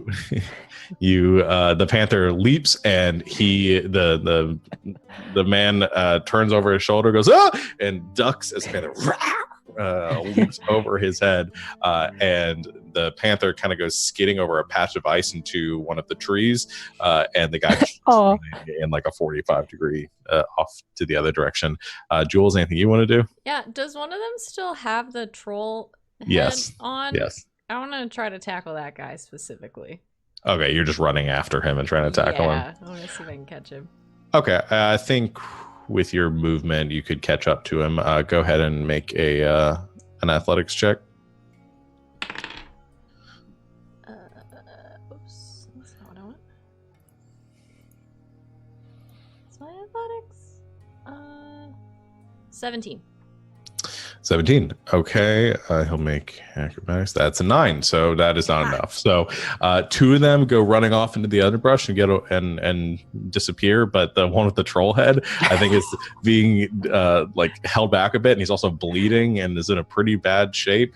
And he's just about to make it to the edge of the clearing, and suddenly, like. You just have a bead on him, Jules. Like Macho Man Randy Savage. Yeah, I think you just come running past him and just clothesline him. He just spins, almost does a full flip into the air, and then crashes into the ground prone. And you sort of grab onto him and grapple him there. So two of them go running off, but you have one prisoner. This is a lot more prisoners than I expected us to have to deal with today. Right? Well, we were sent for a troll. I think we found one. The guy just goes, "Oh, come on." I guess it's just whether or not we can still turn the troll head in for the money. Do you think it has to be his head? Wait! You don't need to take my head. You just it comes off. It comes off. Just I'm behind him. I'm laughing so hard. I'm trying to be quiet, but I'm like. Just ribbit him. I'm gonna go inside the cave a little bit and like look at that pile of troll costume. Okay. Yeah. Figure out how this thing works. Yeah, you go up to it. And yeah, it's about 20 feet into the cave, and you find it's a big mess of like, it's not one solid piece. It looks like a bunch of like tanned hide, and you gather looking over it. You're not sure. Well, make a nature check. Actually. Nature. Okay. Yes. Let's see. 10. That's my 16. 16. Okay, so what you see is it looks like there are some like stilts coming out of the leg pieces of this costume, and that's where you get the leather straps are attached to on his feet. There are some long like arms that it looks like kind of like little wooden pieces that extend out from that he would hold on to. You gather the skin of this creature does appear like it may have once come from a troll, but obviously not a troll anymore. Yeah. But yeah, it's just like it's one big piece that goes over, kind of lays over the back, one piece that kind of comes over the front, that looks like they have some buckles and things to fasten together, and then two big arm pieces and two leg stilts as well, that are all laying on the ground there. Nice. Well, helicopter, sorry. It's okay. Chad, you doing anything?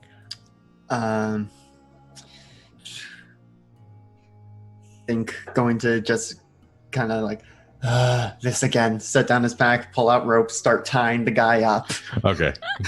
We'll probably right now I'm inclined to let you go, but be a good boy and stay there while we figure out what is going on.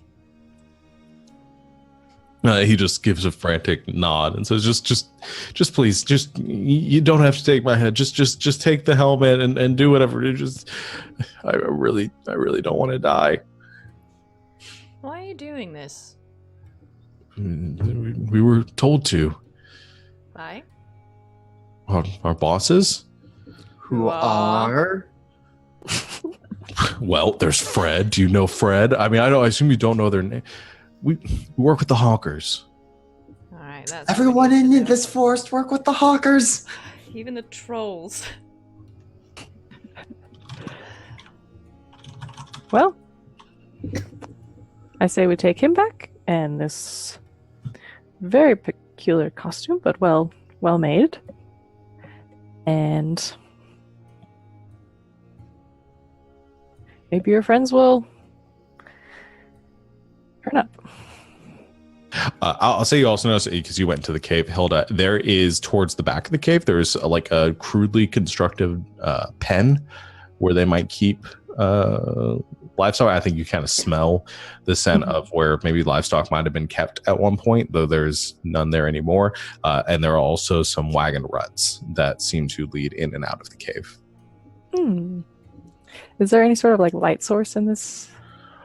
There is, I think there are a couple lanterns hanging from the walls that are currently put out. Okay. I'm going to prestidigitate them on. Okay.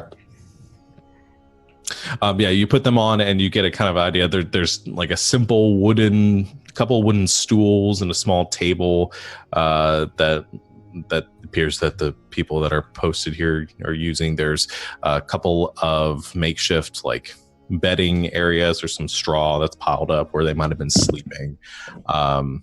It's pretty simple in here. It looks like they were just posted here to keep an eye out between shifts.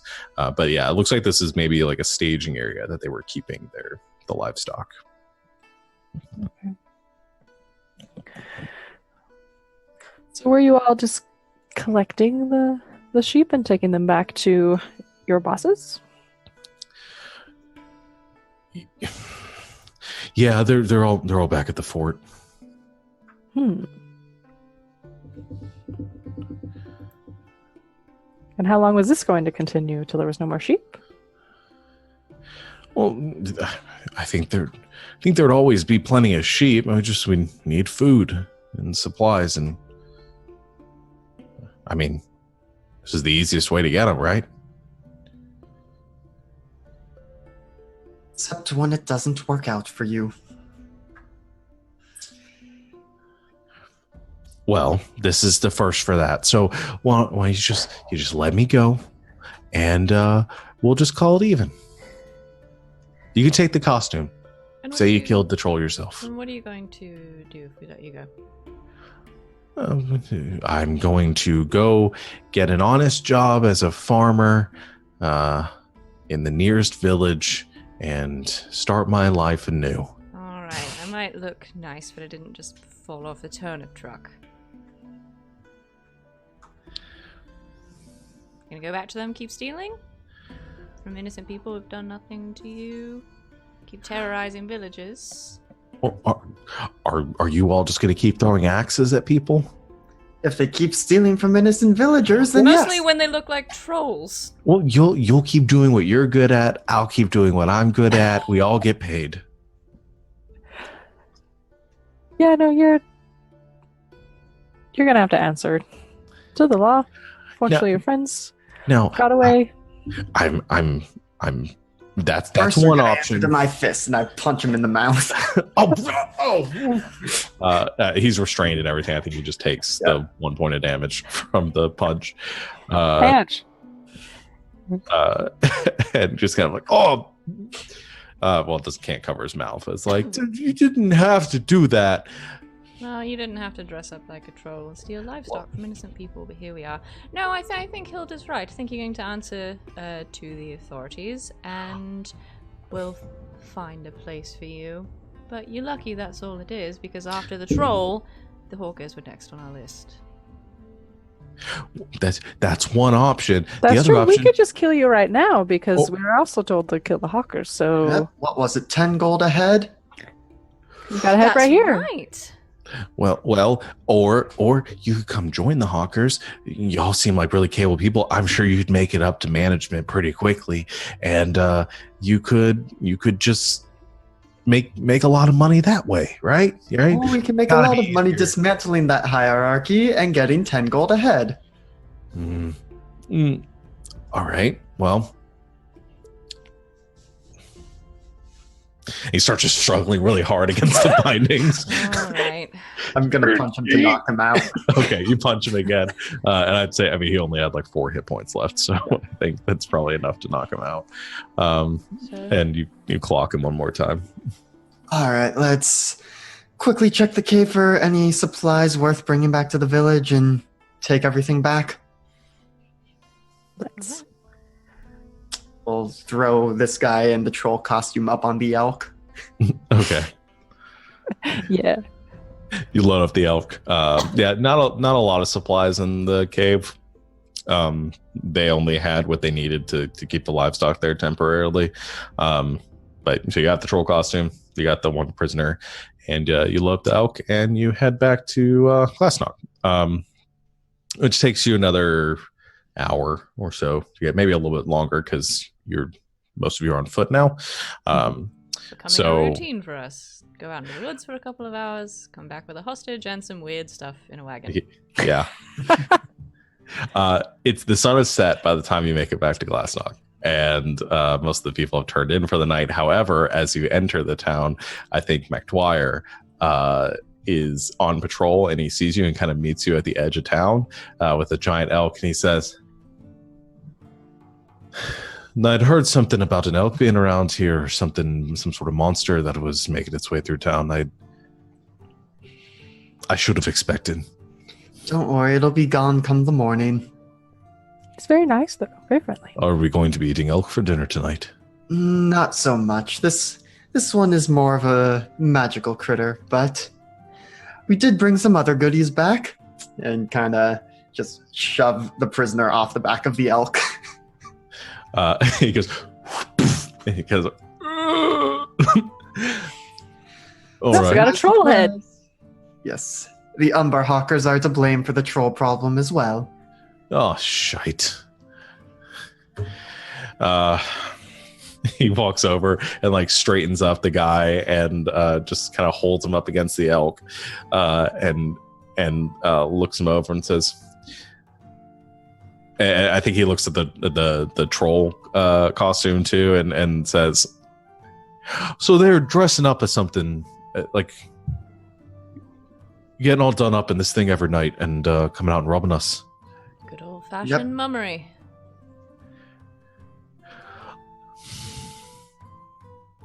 I was going to call that the dumbest plan I'd ever heard, but given that we fell for it for a couple of months, it's kind of... Yeah, it doesn't say too much about the general intelligence of the town, but it was Alright. dark. He made some very impressive troll noises. All right. Well, you've dealt with the troll, so I guess by the letter of our agreement, I owe you for that one. We did bring you its head. Aye. Don't worry, we're going after the hawkers at the Black Perch Nest. And so, shouldn't be much of an issue for too much longer. Fantastic. Well, I'll take this one and throw him in with the rest. We're going to need to build a jail at some point, but for now, I'll just throw him in the hole out back that I dug, just in case. In case. Well, I had assumed that you might be coming back with more prisoners, so. Yes. As far as we can tell, this one hasn't come yet. That's good to hear. I'll get some answers out of him come the morning. And I think he says, why don't you all rest up for the evening and let me know before you head out. Will do. Good night. He begins dragging the guy behind him, just by the scruff and the ropes that you have him tied it with, and he just waves a hand over his shoulder, and heads back into town. And there's a moment of silence as you're all standing there with your massive elk, and you watch McDwyer head off into the darkness, where things are quiet for a moment, and then you hear throat clearing. So, I guess that's dealt with. It's good to know that this whole thing has to do with the Umberhawkers anyway. I mean, it looks like we were all sort of on the same path from the beginning. So it is destiny sort of guiding us in the same direction to help each other out. I enjoy the faith you have in our friendship. Well, I have faith in yeah, sure. Let's just go with that. I'm hungry. Yeah. Well, we're staying at the Bee. Was it the Honeybee? The Honeybee? The Honeybee Inn. The Honeybee Inn. The Honeybee. I remembered. Yes. Well, we're staying at the Honeybee. They might have another room for you if you'd like. I think there is one other room that we're not using. Sure. Well, there you go. I've never been here before, so might as well check out what the town has to offer. The food's good. We caught Good to it hear. ourselves this morning. All right. Hope you like hawk. And Chad just starts going over. Okay. You guys head in and sit down at a table for an evening's revelry. Anything you guys want to do this evening? Is Mel back yet? Well, for the sake of it, we'll say no. Just out and about. Chad does look around, like it's very obvious he's looking around like, where's Mel? She said she'd be back, but she'll be fine, right? She's fine. Perfectly competent. Perfectly competent. I have no idea who this person is. You'd like her, I think. All right. I'll trust you. I mean, she's drow like you. Oh. There's a moment where he's going to say something and he just shakes his head and stops. Yep. Yes, one of our other companions said she had some business to attend to and would meet us back here in a day. Suppose it hasn't been a whole day yet, but, well, sure we'll see her soon. Well, you've got me for now, so should be more than enough to go take on some scruffy bandits. We'll see. We've got destiny on our side. Right. I'll drink to that. Where are y'all from? Well, I'm from a little town called Duro, but most people haven't heard of it. Kind of west of here. I haven't heard of it. Also from a small town. Meanwhile, I'm from Glambala. Oh, well, at least you got one other city boy here. I'm from Shiriat, so big city. Yeah. So what Is do you that one of do? the other cities that has a council lord? That's the capital. Ah, okay. So, what do you do? Other than run around getting eaten by wolves. A little bit of this, a little bit of that. I left home a few months back, looking for work, mostly scribing, things like that. Nothing too dangerous, just enough to make some money. And kind of just going where my mistress takes me. And she told me to head towards Quildon, and I heard about the hawkers there and got a good feeling off of that. So started making my way this direction. And you know the rest. And here we are. Here we are. Yeah, we've just been traveling around looking for work. Cool.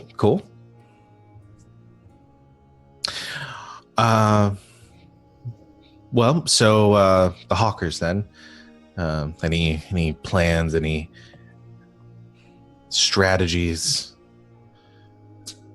Well, I don't think we have enough rope between us or even in this whole town to take them all prisoner. So I think we'll be going with the Dwyer's offer of 10 gold a head. The aggressive approach. Yeah. Seems Guess it like works for me. You haven't been to the Black Perch yet, have you? But we know where it is, and we've gotten some of their insignias. I think we would have also relieved Mr. Trollhead of his insignia as well. Oh, Sure. yeah. Sure. Says good.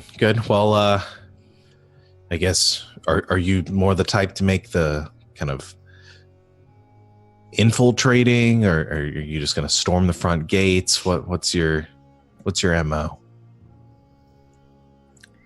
I don't know. It's the first time doing something like this. I mean, Sneaking has not traditionally been one of my strong suits. Oh, Hilda might be able to talk us in through the gate, though. that's true.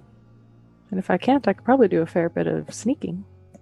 But yeah, you two are a little loud. Extremely. Well, I can point out where we went wrong when we tried to storm the castle, and hopefully you'll all do better. Well, we Yeah, will what- do better. Well, we'll do better, yeah. You got a better team now. I promise.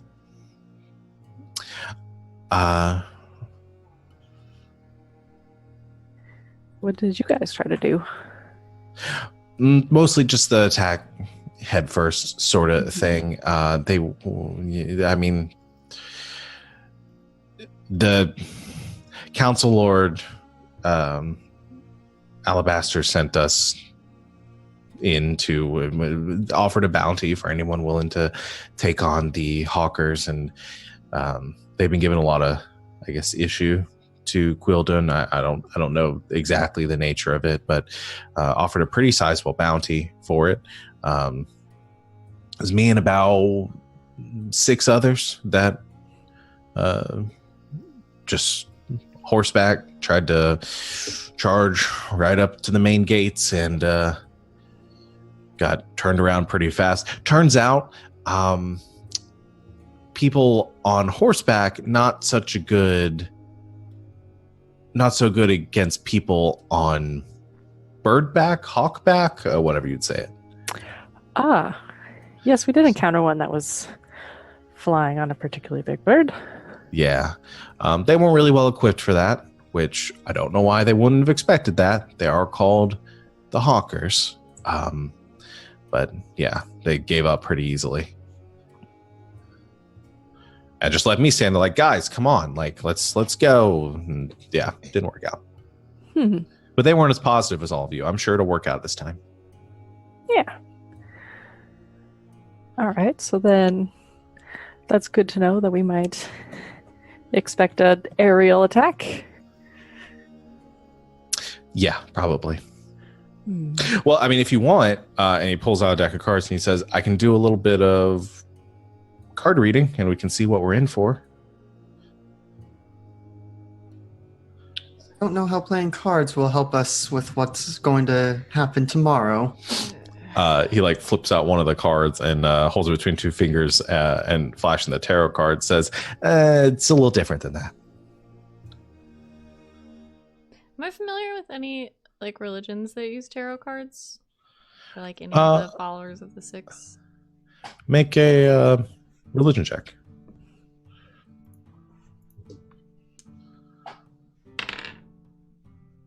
Um, 22. 22. Yeah. So the two religions I think you would know of that would kind of fall under that, and I don't think any of the six really subscribe to sort of fortune telling and things like that, but some of the lesser deities under them that are more into the domains of like fate and destiny and things like that would maybe use things of that nature, like tarot readings and like casting bones, things like that. I think the two that they typically fall under would be like Orisha, the Sage Wanderer, because her domains of knowledge and change and kind of leading into that aspect of fate, or with Lelavath, the Eternal Mother, and the idea of like cycles and that continual cycle of fate. They kind of overlap slightly, and it's in that overlap I think you'd find those these sort of smaller religions. Okay.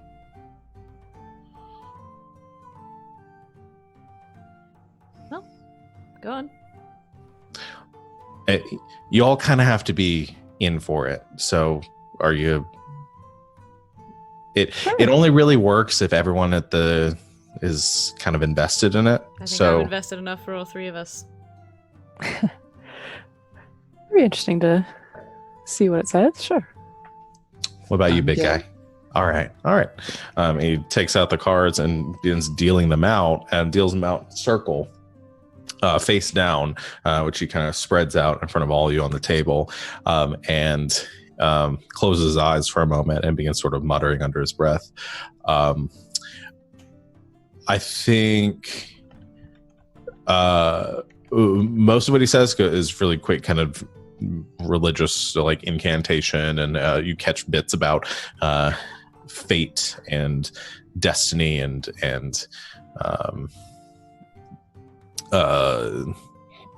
this idea of this loom of time and of purpose. I think then in his incantation with your religion check, Jules, I think you pick up on a name that he invokes at one point. He says, Pensalia, mistress of fate and destiny. And he opens his eyes, and you see instead of the deep brown eyes that he had before, you instead see they are a sheen of like silver, like opaque silver. So he is going to invoke pulling this up. He's going to invoke his mistress's sealed destiny. So we're going to do something as a group, and we're going to take a break while you guys do that. So as this happens, you guys all reach out and pick a card from the table, and look at it, and you see an image in front of you, and you feel this, like something shifting into place, like this connection that it's indescribable, but it just feels like suddenly you're set on a path that you aren't fully aware of. So I'm going to assign Jules. You are going to do this or I'm going to say this is going to be easier. Savannah, Hi. you are going to, huh? I just said hi. Savannah, you are going to do Chad's. Chad, you're going to do Hilda's, and Hilda's sorry, Alex, you're going to do Hilda's. Morgan, you're going to do Jules. You almost got it. Okay. And each of you are going to write down a prediction of how the character you're assigned is going to die. And you are going to and specify what level you think it's going to happen at. Okay. What the what? Okay. And that's we're gonna take a break. We'll answer more questions. I can answer more questions to you guys once we're on the break. But we're gonna take a break right here, and we'll be back in a little bit, guys.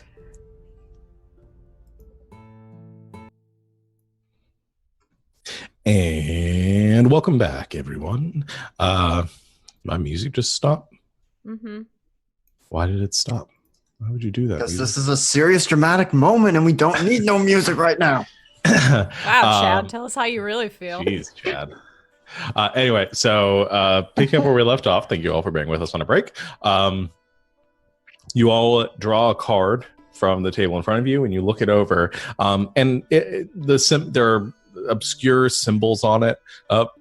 Nothing that necessarily means anything to you right now, but you look it over and you place it back down, and you see Matthias. He looks over all of them and sees as the light fades from his eyes, and nods a bit, says, "Oh, all right, cool. Well, nothing really that important. Yeah, I'm not really seeing anything for tomorrow, but I think we'll win. I think it'll be good. So, good try." Is it always so unreadable like that? Sometimes, fate is difficult. Sometimes it doesn't really make sense to you until after it's happened. So, just kind of have to go with the flow. Well, and augury's not an exact art. No, not usually. But we'll just see what happens. Okay. Great. That Well- was fun. So I think sneaking in might be the best approach. If your group sort of charged in head first, and that didn't turn out very well. Yeah.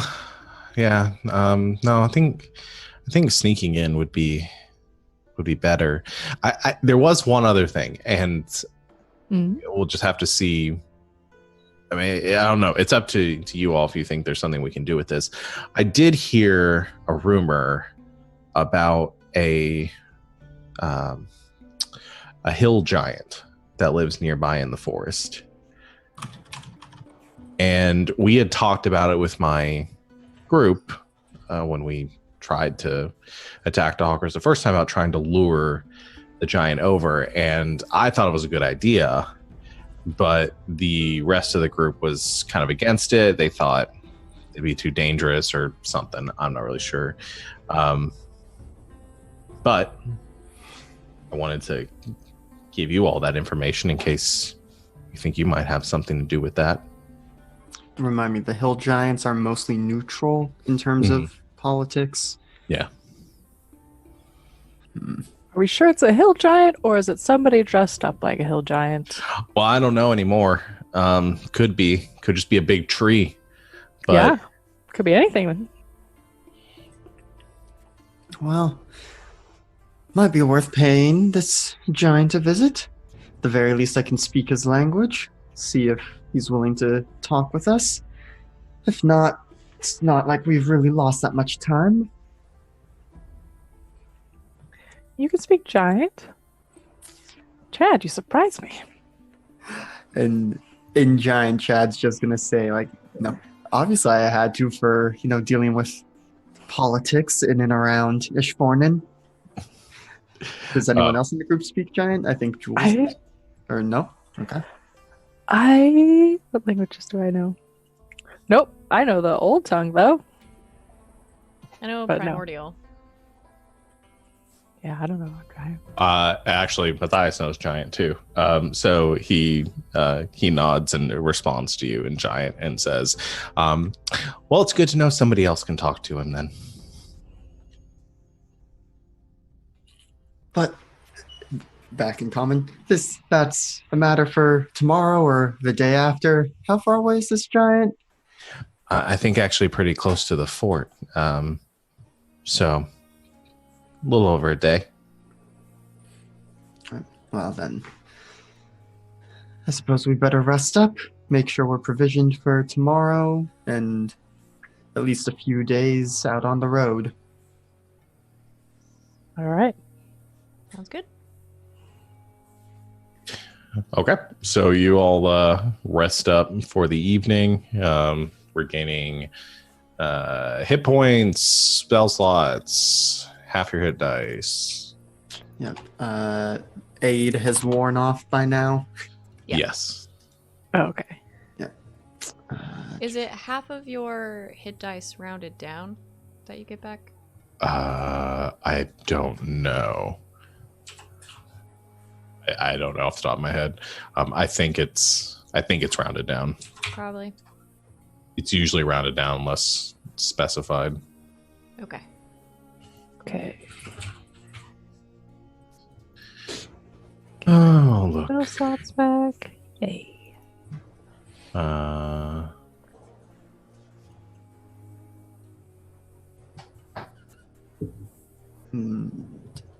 that's just once per session, not per long rest. Is what? The legend points. Yeah. Oh, yeah. Yeah, go with rounded down for now. I don't see the... I'll have to look it up, but that's what my instinct is telling me. That's fine. We're just at an odd number. I don't know, so I wasn't sure. Yeah.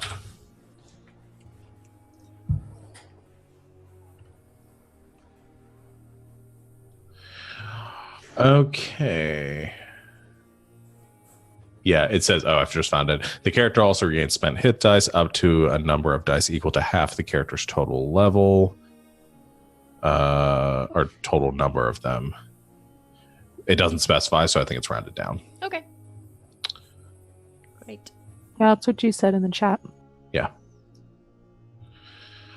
Okay, so the you wake the next morning to the sound of hawks, or to the smell of hawk bacon cooking in the kitchen. You get a hearty breakfast provided to you by Iris, who seems like she's doing pretty well for herself with the probably week of food you have provided her. I'm so glad. So, what would you all like to do? How would you like to proceed? We should buy some more rope, probably, because we keep losing it. Yeah, I imagine on our way out of town we'll pick it back up from McDwyer because he said he shackled the other guys. So, assuming we can get back the latest expenditure of rope from him, we should be back to full rope capacity. Make sure everybody has their stuff. I like it. Apparently, everywhere we go, we're gonna have to tie someone up. So, Matthias goes, I have rope too. So, excellent. Let's see if talking with Iris, if she can give us just a few days of like jerky or ration, something for the road. She says, all right, you go over to the counter. She says, I've dried out some just to keep it for a while. So, as far as I know, or as far as I'm concerned, you gave it to me. So as much as you want, it's all yours. And so she goes back out. She wraps some of the dried hawk meat in some paper and gives you enough, and it'll sustain you for a couple days. Yep. I have water covered. So. All right. Chad's looking around, wondering, because obviously Mel didn't come back in the night, and it's just, well, we're going to be heading out of Glassknock for a few days. If Mel comes back, do tell her we'll be back. We didn't just up and leave her. You tell this to Iris? Yeah. Yeah, she says, oh, of course, dear. I'll, if I see her, I'll point her your direction and let her know where you were heading. So, I saw her head out a little while back, and I'm sure she'll be back soon enough. I'm sure she will too. Just she would track me to the ends of the world and kill me if I just up and left without her. Yeah, seems like something she would do. It does. Let's see. I was just gonna say, in the morning, I recast Find Familiar, and Pengarban is now an owl. Oh. Some aerial support. That's a good one. Okay, so you've got and if you just want to, I guess, expend, because it's what, 10 gold pieces worth of incense and stuff. My ruling is that if you just expend the monetary value, I'll just count that. You don't have to track down the. Yeah, let me boop. We get paid for the troll. Oh my gosh, it's such a long. MacDwyer told you to come by. That's right. Yep. Oh, We there? made- Okay, 10 gold pieces worth of charcoal, incense, and herbs. Yeah, which is easy to come by. So if you just deduct 10 gold pieces, you'll have it. Dwyer paid us, right? Not yet, but Not yet. Well, he Okay. paid you. He paid you last session for the bandits that you captured. Which is in our party inventory already. Party. Cool. Okay. Which, looking at that now, remembering Mel made us those copper coins that do cure wounds. There's also goggles of night that one of you two could use. Yes. Okay, wait. Let me look at this. Under inventory? There it is. Priority inventory. It's, Not in the fanny packs. yeah. It's a Yes. good label. You all have magical shared packs that you can use to retrieve any of those things in the top part. Oh, I forgot about those. I think before heading out, Chad is going to grab one of those light crossbows that we appropriated from the first set of bandits, just because Chad does not have a ton of ranged options. Yes. Yeah, and I've got one too, so I guess that should be changed to there's There will be one now. Yeah. And then if Oh, we I thought that was take for. one I bolt- thought that was already accounting for the one that maybe Morgan took. yeah, because I did say last session that I took it. So yeah, so I guess there's I two think it's then. up two. Okay. And I think I'm only going to take 10 of the bolts because I don't intend to use the crossbow all that often. Yeah, I've got That's 10 on my an sheet, option. so I didn't take Okay. any either. Welcome to our special on inventory management. Yay! And who did we say was going to manage it this go around? I'm just adjusting the bolts as we speak, though. I think we can all edit it. Sure. Yeah. Okay. If you take something out of it. Just declare it when you're editing it so more than one person doesn't Yeah. edit it at Yes. a time. Okay. Good idea. Taking one of the light crossbows. Okay. We're off to see McDwyer. Real quick while they're arming up, I guess. I just want to ask Iris if they have like a temple or like a shrine or something in their little town. Okay. She says there's not really a formal place of worship to speak of. Most of the people in the town, when they need to pray or something, either go to the edge of the forest or, someplace that speaks to them. But I think there's a small cairn over near the edge of the forest to the south where a few people like to pray. Very nice. You can try there. Thank you. Of course, dear. Gathering your inventory in order, do head to talk to McDwyer before leaving, and then did you want to go pray first, Jules? And I'll do that on the way out of town. okay.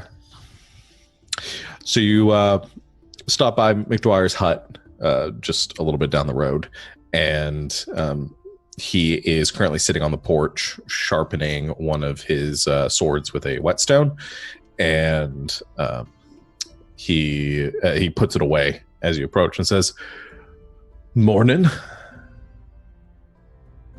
I'll sleep all right last night." Very well, thank you. One in the back kept me up a bit, but I think he's quieted up now. I got a bit of information from him. If you're heading to take on the Hawkers right now, based on what this one said, looks like they're preparing for something pretty nasty. From well, I don't know what exactly. It said something to do with their scuff with Quill Dune. So, as far as I know, it sounds like Hargrave is going to be at the Black Perch right now. That and some of their forces is going to be to the south. So probably won't be as many people there. Their full force won't be at the fort right now. Might be the best time to take it.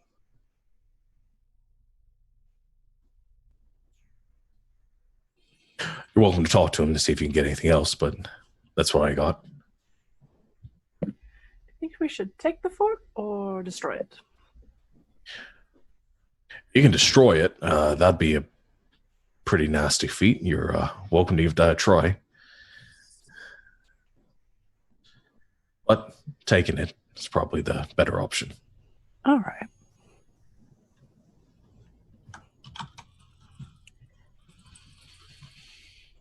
Well then, we better get a move on before any of their forces return. All right. There's one other thing, and he reaches behind him and pulls a small, little chest out from behind him and says, I can pay you for the troll business right now if you want, but if you're planning on coming back here, I imagine you might not want to be carrying around all this gold with you. So that's up to you if you want it right now. If you're planning on coming back here, that is.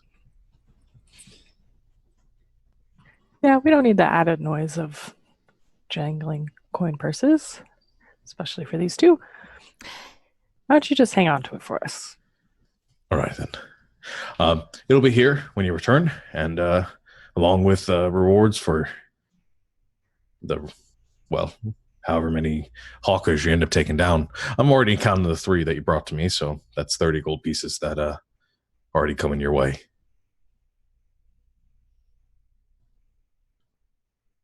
Well, we'll be bringing back plenty more, I think. To hear it. Well, This time happy. probably not as prisoners, so you don't need to worry about finding accommodations and work for them. Yeah, please don't bring back any more prisoners. I think I have enough. Should we take that cart for the heads? We decided we need heads, right? No, you don't. Okay, we can talk about this again. We specified this the last time. I'm just teasing. Okay, good. Now, as far as Hargrave goes, if you bring back, you bring back his head or bring him back alive, that'll I can pay you a bit extra for it. Something that I can prove that the bastard's finally dead. All right. Well, happy hunting then. All right. So, anything else before you guys leave town? Not before Jules does her praying thing. Okay. Just preparing you, I will be pulling out 3 more. Yeah, I figured. Because the other ones are gone now. Yeah. Jeez. I mean, maybe we'll get lucky and get a whole bunch of elks and be able to travel quickly. Yeah, I just roll 3 elks. That would be amazing. Which we'll cover that later. I'm just thinking. I'm done. Okay. Jules, you head to this south side of town, just off the road. There's like a small footpath that leads to it, but yeah, on the top of a little bit of a rise, there is a little cairn, a stack of stones and other rocks, rock formations there, and placed at the cairn, you can see some small offerings, like a few copper coins, a bowl that has some flowers in it. You can see where some people may have poured some alcohol over the top of the cairn in an offering. So it looks like there's no specific denomination that this is affiliated with, but it looks like a place of worship for some of the townspeople. Well, that's nice. Okay, well then I will, not to take up too much time, but will like kneel down in front of it and just say a quick prayer to the Great Father to protect me and my friends on this journey, and let us be righteous and victorious on our path. Something Okay. like that. You say your little prayer, and the wind kind of picking up around you, and the trees swaying slightly as you finish, and as you stand back up after 10 minutes or so of praying, you see your group kind of waiting for you off towards the road, and standing behind you, Matthias is there, and he says, "So you're a priest or Sort of. cleric?" Cleric. I heard you say something. I didn't mean to eavesdrop. The Great Father? Get this? Cool. I never really. Well, my family worship Orisha, and I was going to service and things like that, and never really got into it myself. Not until my mistress came to me. So, Well, then you're very lucky. yeah, I've never really met anybody else that had that sort of relationship. So we'll have to talk about it sometime. Do you like? Does he talk to you? Do you like get visions or? No, not so much. It's more of a feeling.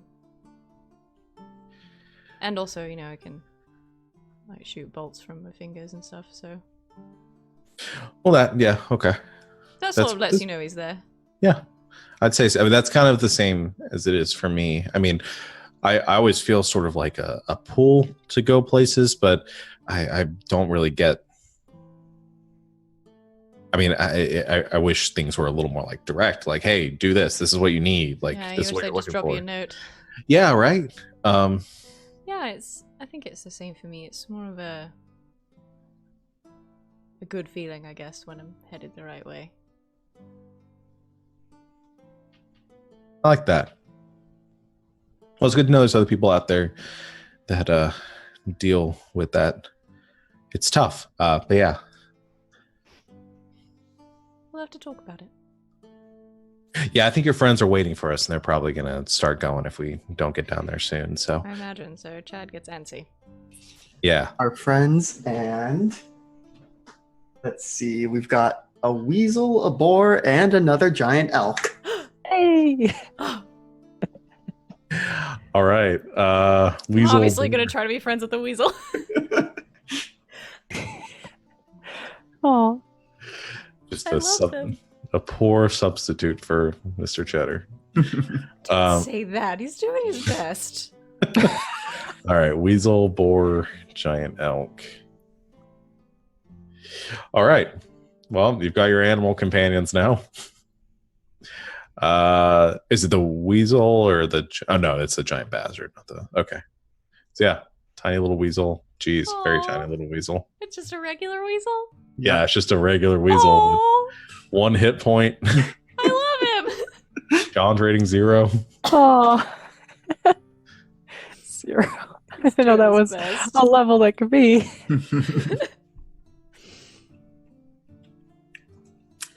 Well, we're not all going to be ride on creatures this time around because the boar is, well, it's medium. Maybe Hilda could ride on it, but That would be tough. Yeah. yeah, The- No, that's okay. the 3 of us on top of. Well, no, yeah, no. She could ride a medium creature. Yes, Mhm. Yes. She's- yes.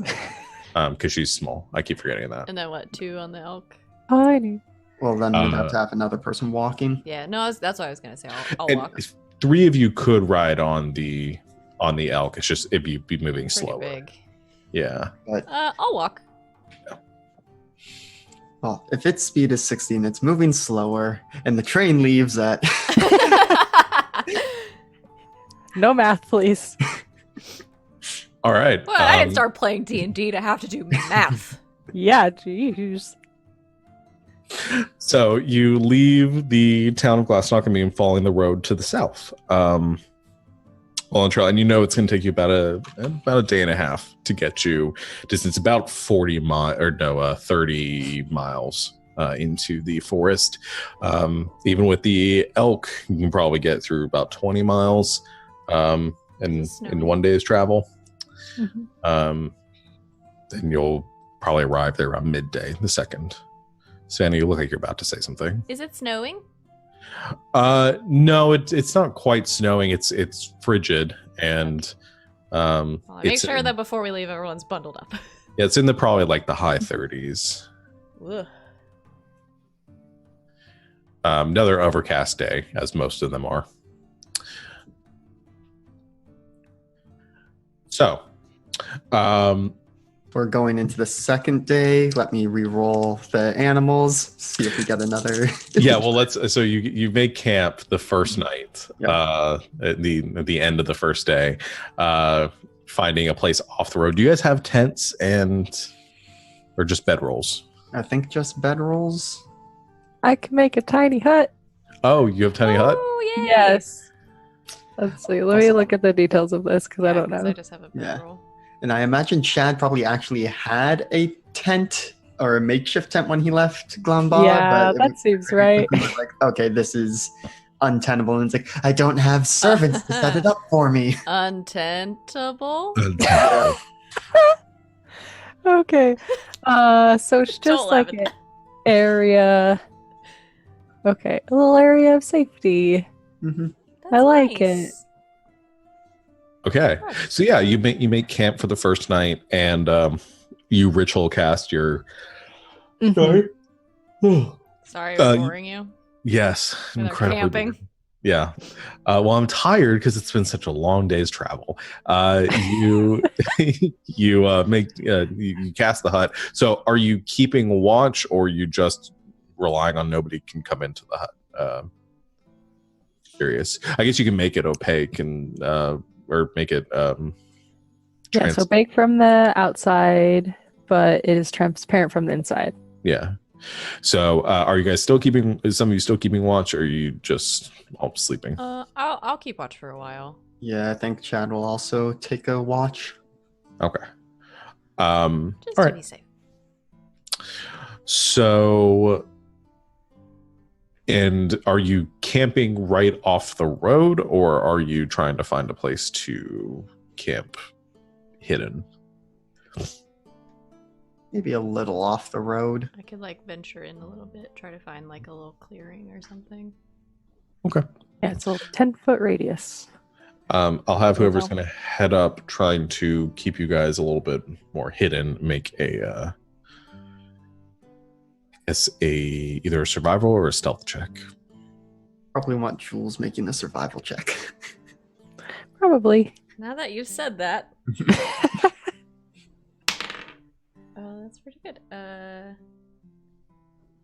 18. 18. No, okay. That's wrong. Nope, that's right. 18. Okay. You find a little glen in just about maybe about 60, 80 feet off the road. It's pretty well obstructed by the foliage, and there is enough tree cover to keep anybody from seeing you. And you're able to set up the hut there, and you gather that you probably wouldn't be noticeable from anyone from the road unless they went looking for you. What does the hut look like? Let's see. I think it says any color you choose. I'm thinking maybe a darker sort of greenish gray if we're here in the trees. Neon pink. Neon pink. That's what I would have done. Sort of camouflage it a little bit. Yeah. Okay. Even better. So you create the hut, get inside of it. I don't know if it talks cannot about... come inside of it. Yeah, I don't think the elk could. I think the boar and the weasel could, though, right? Mm-hmm. Yeah, it's 9 creatures of medium size or smaller can fit in here with us. Yeah, the elk just sort of like Sorry, buddy. holds up on the ground next to it and just like staring at the hut. Aww. All right. This elk is gonna hate us if it's the same elk every time. Well, he made it through the last time. He was fine. Maybe the hut is a nice pillow for it. Yeah. Just kind of dirt on it. Aww. Okay, so Jules, you're keeping watch first.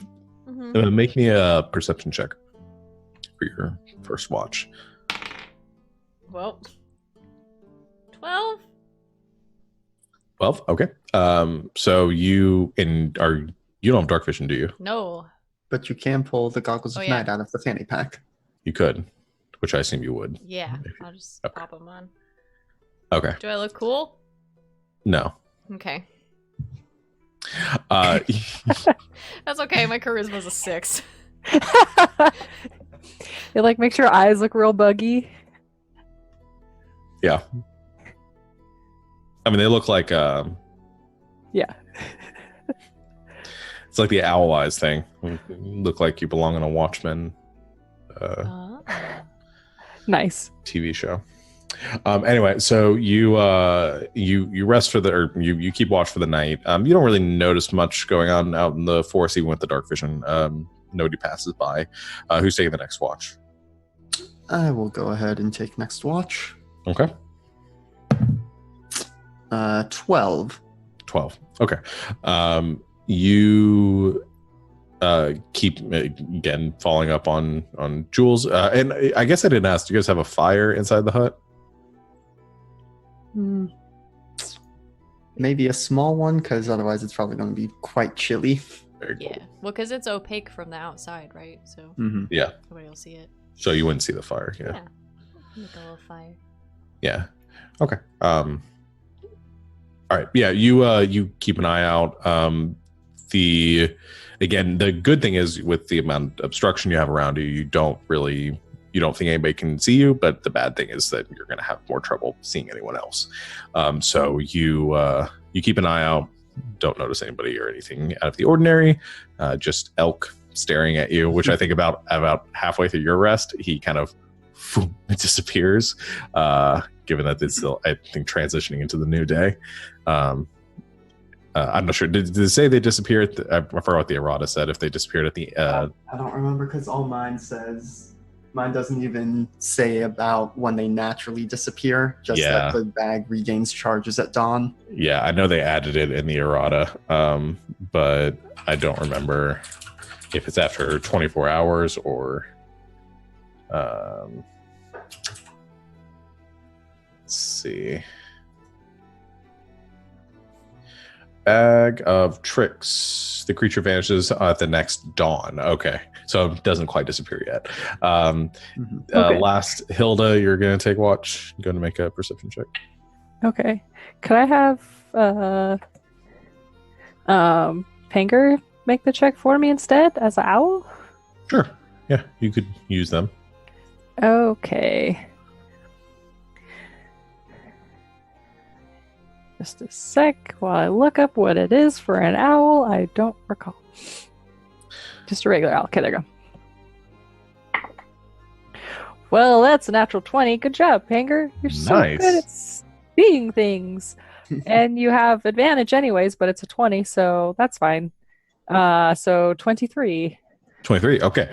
You kind of relying on Panger and like you, because you can see through their perception, so maybe occasionally Yeah. popping in and just like monitoring with them. The area around you, you get a much better viewpoint from Panger's perspective, and you can see the road.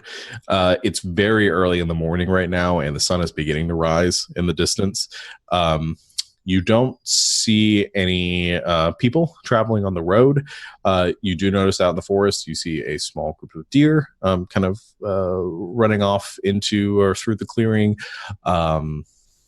Kind of far off in the distance, you maybe hear something larger moving through through the treetops to the west, and to the north. I think Panger does make out occasionally coming up through the trees. We'll see a very large, some very large birds coming up through, and it's difficult, this perspective, but with that perception check, you do realize there are some like more of those giant hawks that you had seen previously, that seem to occasionally come up through the treetops and like circle around out in the distance to the north, or to not to the north, to the south, circles around for a while and then ducks down into the trees again. Okay. And can I tell if there's anybody riding on them, or is it too far out? I think it's a little too far out for that, Okay. but you do see them. Okay. Got it. I'll have Pinger come back and Okay. make sure everybody's awake for when the dome is going to disappear very soon. Our little hut only lasts for 8 hours. Okay. Yeah, I think just as everyone is waking up and rousing from their sleep, it just sort of dissolves away, and as well as the animals. So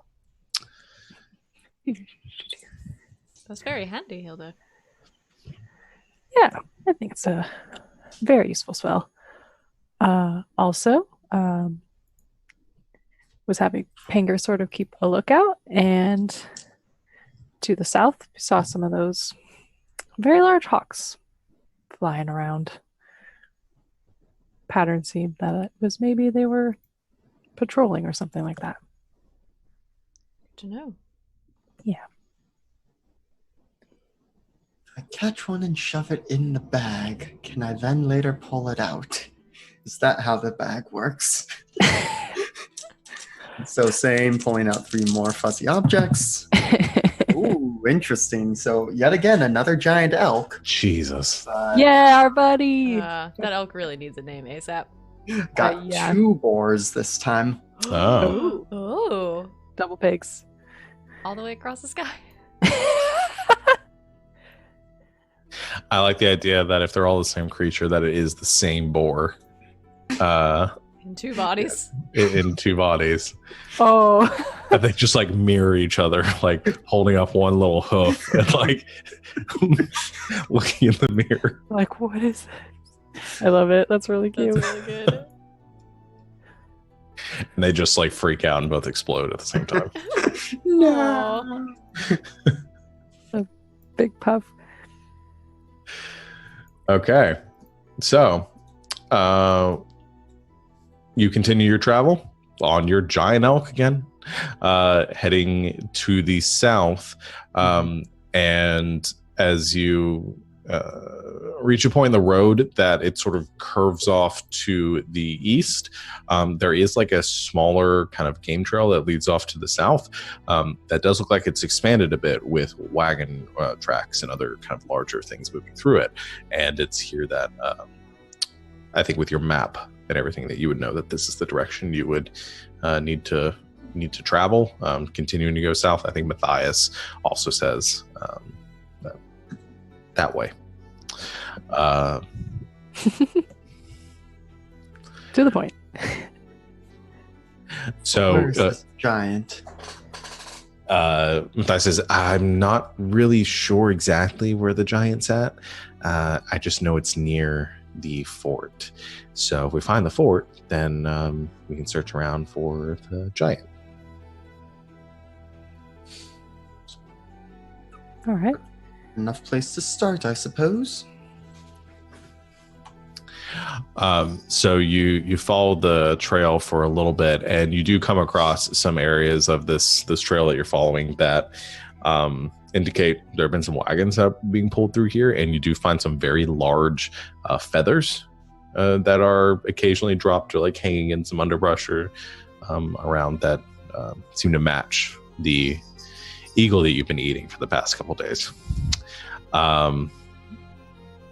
And as you hit a rise, even through the trees, you see far off, or not too far off, maybe half a mile, something peeking up through the treetops in the distance, a larger stone structure in front of you. And Matthias kind of halfway climbs up a tree and points out, says, "Yep, that's it, right over there." Well, let's go talk to him then, I suppose. The bandits or the giant? The giant. Okay. Well, does anybody know what giants like to? I don't really know much about giants. I just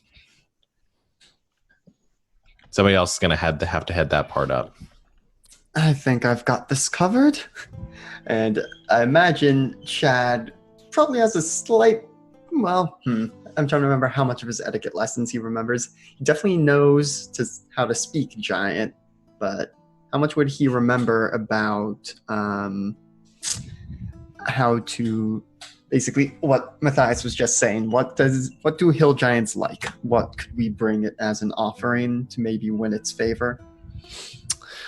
Make a history check. I'm actually decent at that. Nice. By which I mean I don't have a negative. Well, that's good. Ooh, 18. 18. Yep. Okay. With an 18, you would know. So, out of the giant clans, the hill giants tend to be the most simple of as far as their society and their desires and needs. Tend to be a little more. Some of them tend to be a little more solitary, going in groups of 2 or 3, versus like the larger giant communities of the storm giants or the frost giants. As far as what they like and things that might sway them, they like smashing things. They like food, and their version of food is pretty much what you would expect. Small, or not small, but livestock, pretty much cooked very simply or eaten raw. I think anything else that might come from that. But yeah, they are voracious eaters. They're pretty easy to manipulate. They're not known for their intelligence. Now, are they smarter or less intelligent than Chad? That's a good question. $1 million question there. Yeah. I'll also say they tend to be a little kind of they're aggressive, and they tend to be kind of bullies. They like picking on things smaller and weaker than they are. All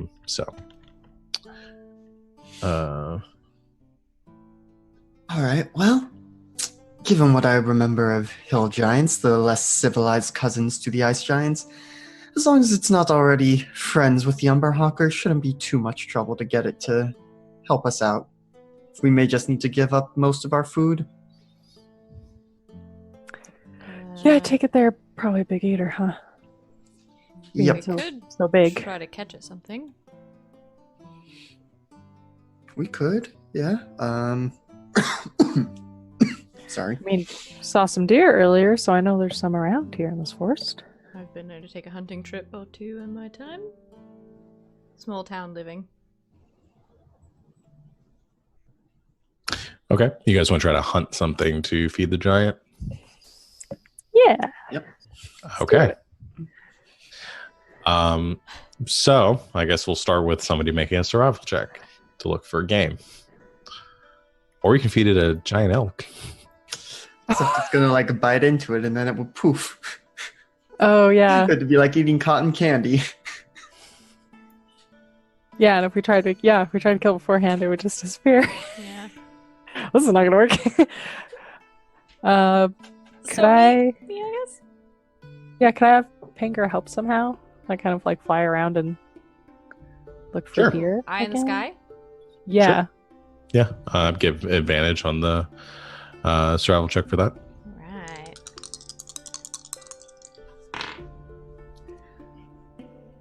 A natural 20. Nice. Okay.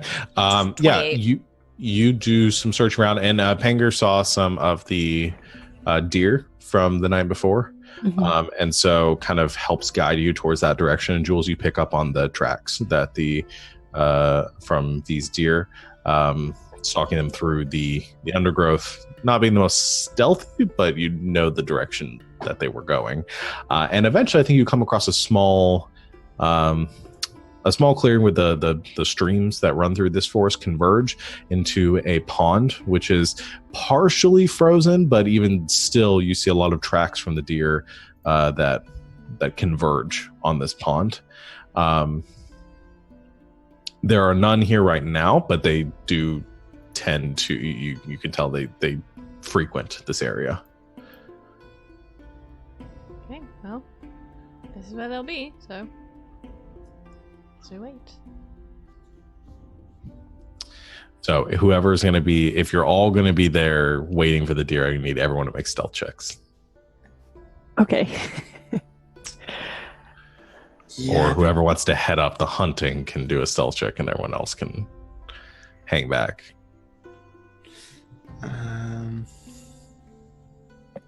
Hilda wants to try. She's got his crossbow. She's going to try to shoot too. Okay. So I'm going to try to be sneaky. All right, I'm let's gonna try roll too. this one. Yeah. I'm imagining this as like my justification for why Jules is carrying around a spear.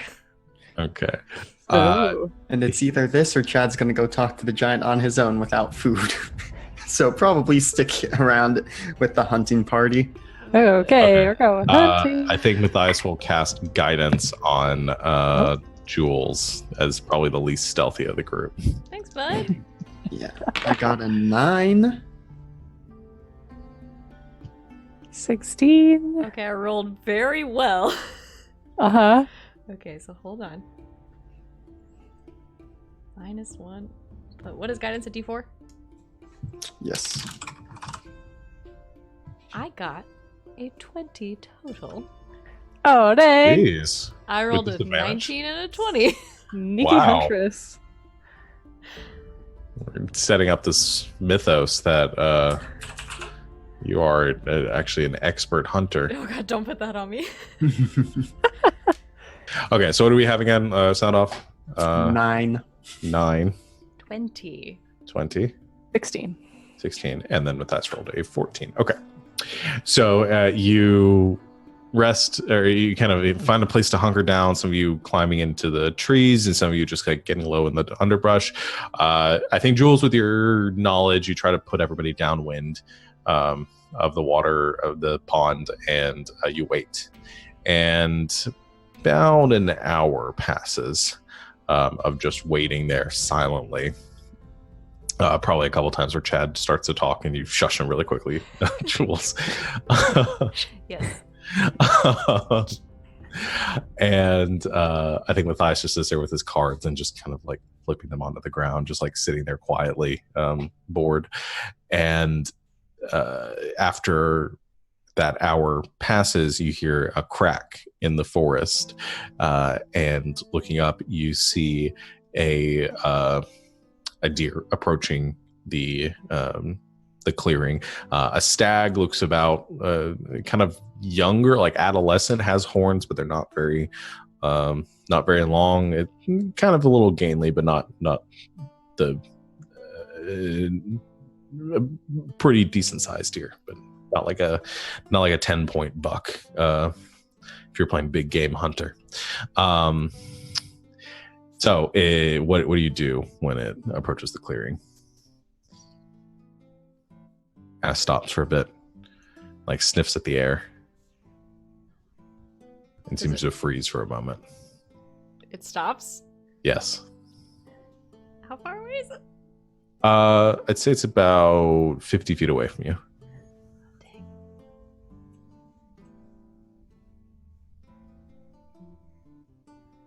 I will, if Hilda was planning on shooting at it, I'll be like, now. Okay. And I'm gonna Okay. wait. So I have a spear, so I can throw 60 feet with disadvantage. When I so if she inevitably miss.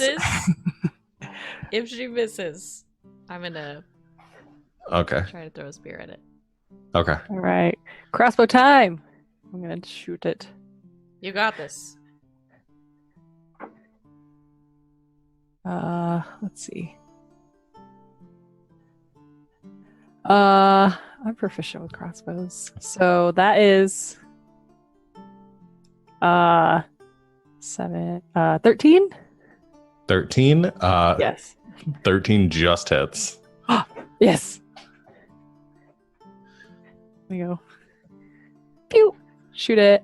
Okay, roll your damage. Right between the shoulders. Okay. What is damage on a crossbow? I'm just gonna click it. Is that rolling damage? No, that was rolling to hit. Okay, how do I make it? There we go. 4 piercing. Has exactly 4 hit points. Yes! So, Yes. you, as the deer approaches, you feel a tap on your shoulder, and Jules telling you to take the shot, and you breathe, and you kind of fumble with the crossbow for a second, a little, like not like proficient in them, but haven't used them very often, and you loose and kind of get a little bit of kickback from it, and as you lose visual on the deer for a moment, you look through the clearing, and the deer's gone, and you're sort of like you feel this like sinking in your heart for a moment that you missed, and as you straighten up, you see instead it kind of there's just this see the body of the deer lying on the ground, just still, the arrow just like perfectly pierced its heart. Hilda, very get it? good. Yes. Yeah. It's only my second time hunting. You did great. So you have a dead deer now. We do. Yep, let's take it over to the giant. Fortunately, we don't need to do much to prepare it. It's probably just gonna snack on it, mostly whole. Oh, no one's gonna turn down free snacks. Can I pull the Yeah. bolt out of it and give it back to Hilda? Thank you. Well done. Oh, it's 1 cubic foot. I was wondering if I could like make the deer taste even tastier. I don't know. With prestidigitation. Yeah. You make part of the deer taste better. Okay. The good Got One, it. like you can give it a nice delicious nougat in Yeah, the there- center of the deer. Perfect. Ew. Well, I mean, it's 1 cubic foot in the center Yeah, of the not deer. very much. Peanut butter stuffed deer. I mean, New probably gonna from love Reese's that. this Easter. Oh no. You got your deer and my peanut butter. Got your peanut butter and my deer. Gross. But he's gonna love it. This lucky giant got a brand new treat on its hands. Peanut butter stuffed deer. How long does the prestidigitation last for? Or are you just gonna wait till the? I'm gonna wait till we get close, but it lasts for an Okay. hour. Okay.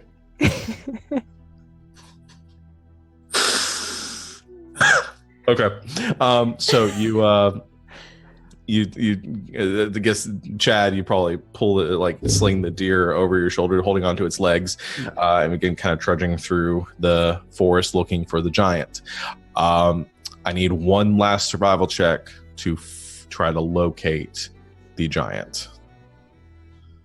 We can do advantage again from Banger flying around. from Finger. All right.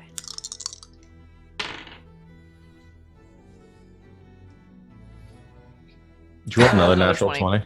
Yeah, Oh, the other one dang. was a 1. I need to know what dice you are using so I can steal it. Take a picture of them. Yeah. It's my gray one. Or send them to me because mine are all terrible. Yeah, I mean that's like 4 20s for you in this. Yeah, Yeet. 3 or 4. Oh my gosh. Get out of here.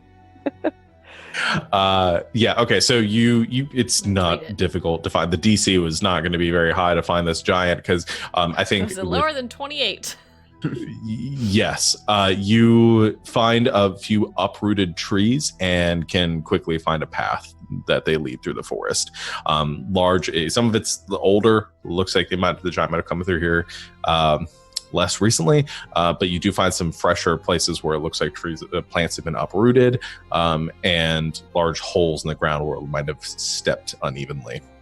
And eventually, it leads you to kind of downhill to the base of some of the rises in this area of the forest, where you see kind of at the base of this valley, a few dozen trees that have been uprooted and then like stuck into the ground, forming kind of a sort of a tent in the ground, and just like this very low, well, not very low, about 20-foot tall, like teepee in the center of this forest, just made from like fresh trees. And out in front of it, there's like a pit with a dead like fire in the front, and a few other large like stones and things piled around. Very simple, very large housing. And from your distance that you're seeing it, you hear a thum, thum, thum, thum. And you see a 20-foot tall, very bulbous, humanoid giant figure come plodding out from this teepee, and sort of like scratching at itself a bit, looking around sort of dopishly, and it picks up one of the rocks and just like moves it somewhere else and sets it back down for no apparent reason, and then turns back and goes back inside. I'll turn to the rest of the group and say, okay, maybe wait in the tree line. Don't want to necessarily spook this fellow, but be ready in case he decides not to. He doesn't like the gift of the deer. Right. Oh no, you think he would attack? It's possible. It's probable. Oh, But- okay. Again, I know his tongue. I know what he'll like. Again, I think as long as he's not already friendly with the hawkers, we're good. Okay. Okay. Yell if you need us. Oh, yes, most definitely. Wait, what are you going to yell? What are you going to yell? Most likely just, ah! Okay. Got it. Okay. I That like this seems like plan. a good plan. I'm just gonna listen in on your combo a little bit, and it's gonna like put on the helm. Mm-hmm. Good plan. All right. Well, you'll be able to see me if I get squished. Try to avenge me or just run away. Either one, I suppose. And just readjusting the deer and heads into the little clearing. Okay. You head down, kind of coming out from the tree line and into the base of this valley, where you can hear just some more cracking and shifting from inside the teepee where the giant is lurking, and you reach the outside of like the other side of this massive fire pit. And what do you do? What do you say? It doesn't seem to have your attention yet, Yeah. or you don't seem to have its attention I yet. will call out in giant. Hello there. I'd like to have a friendly chat. I've brought some food for you. The shifting stops, or there's a break in it for a moment, and then you hear dun dun dun dun, and very quickly the giant seems to emerge from the teepee and then stops on the other side of the pit, looks across to you and says, and its eyes sort of open up and it sees you and it sees the deer and says, food, and begins to just very to circle the pit in your direction. I will go ahead and let the deer fall and circle so that I'm keeping pace from the giant, and then just start speaking.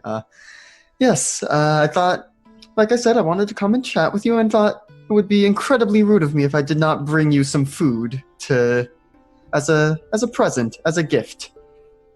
It walks around, you circle it together and reaches the other side of the pit, picks up the deer, just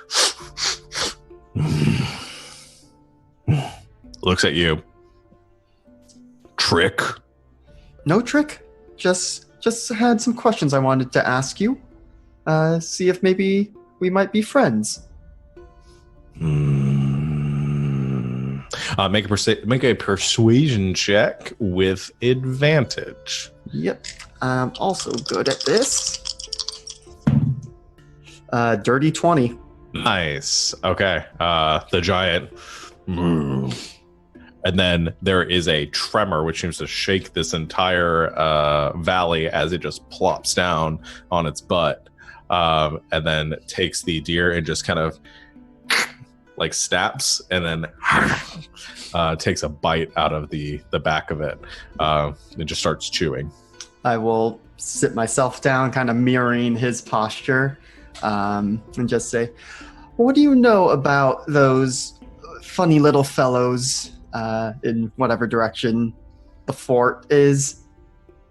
Yeah, you point that way, and it sort of follows your point, your the direction, and then it gulps, then kind of spits off to the side, and like a few bones spit out to the towards the fire. It says, "Birdmen don't Yes. like." The birdmen, I also do not like them. And in fact, I am here along with some compatriots to try and get rid of the birdmen. I imagine they do a lot of hunting in this area and take away a lot of your food, don't they? Take lots of food, none for Krog. I'm so sorry to hear that, Krog. That is just awful. But like I said, I am here along with some friends to make the birdmen go away. And I was wondering if maybe you might be persuaded to help us out, because, as I'm sure you know, they've got a very large house, and it would be a little difficult for us to get in there. And I imagine, have you visited their house before? Been there. Throw spikes at me. Not good. No, not good at all. Yes, they are very mean birdmen. But if you were to go back to their house and we were there with you, distracting them, making them throw spikes at us instead of you, we were thinking that might be enough to break into their house and squish all the birdmen. As you say, squish the birdmen, he sort of like nods a little bit and gets sort of a grin across his face. It's like, squish birdmen, eat birds. Yes, the birds are very tasty. Who we? We are, and I will turn back and just kind of gesture. It's like, and in common, it's all right, come out just so we can see your faces. Slowly. Chad's doing a real great job. Good.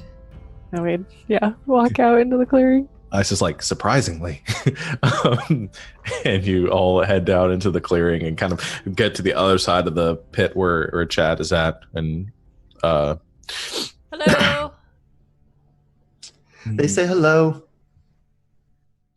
They unfortunately are not as smart as you and I, and so they cannot speak the same language. Krog nods and again takes another big bite out of the deer. No.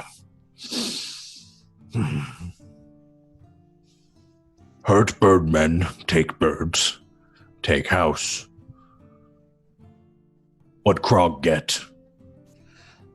You'll be free to, all the food will be yours. The birdmen will stop taking your food. And I'm sure they have some other lovely things hidden away in their house. More food. Food good. Lots of food. They probably have some shinies. I don't know how you feel about shinies. Nah. Krog no interested in shinies. Interested was too big a word for Krog to use. Krog no like shinies. We'll be more than happy to take the shinies off your hands so you don't have to worry about them and leave all the food for you. And, plus, after we squish the birdmen, they won't be around anymore to keep throwing spikes at you and stealing your food. Okay. Krog gets food. No more spikes. No more spikes. Krog say yes. But test first. I'm sorry, did you say test or pest? Test first. What kind of test? Krog no riddle. Answer riddle. I'm sorry. Let me hear what this riddle is, oh wise Krog. Answer riddle wrong. Krog eat you. That's fair. Answer riddle right. Krog help. Seems fair enough to me. All right. Riddle. And he sits there for a while, just chewing on the deer still in his mouth. And there's just this long pause. And he goes, what biggest?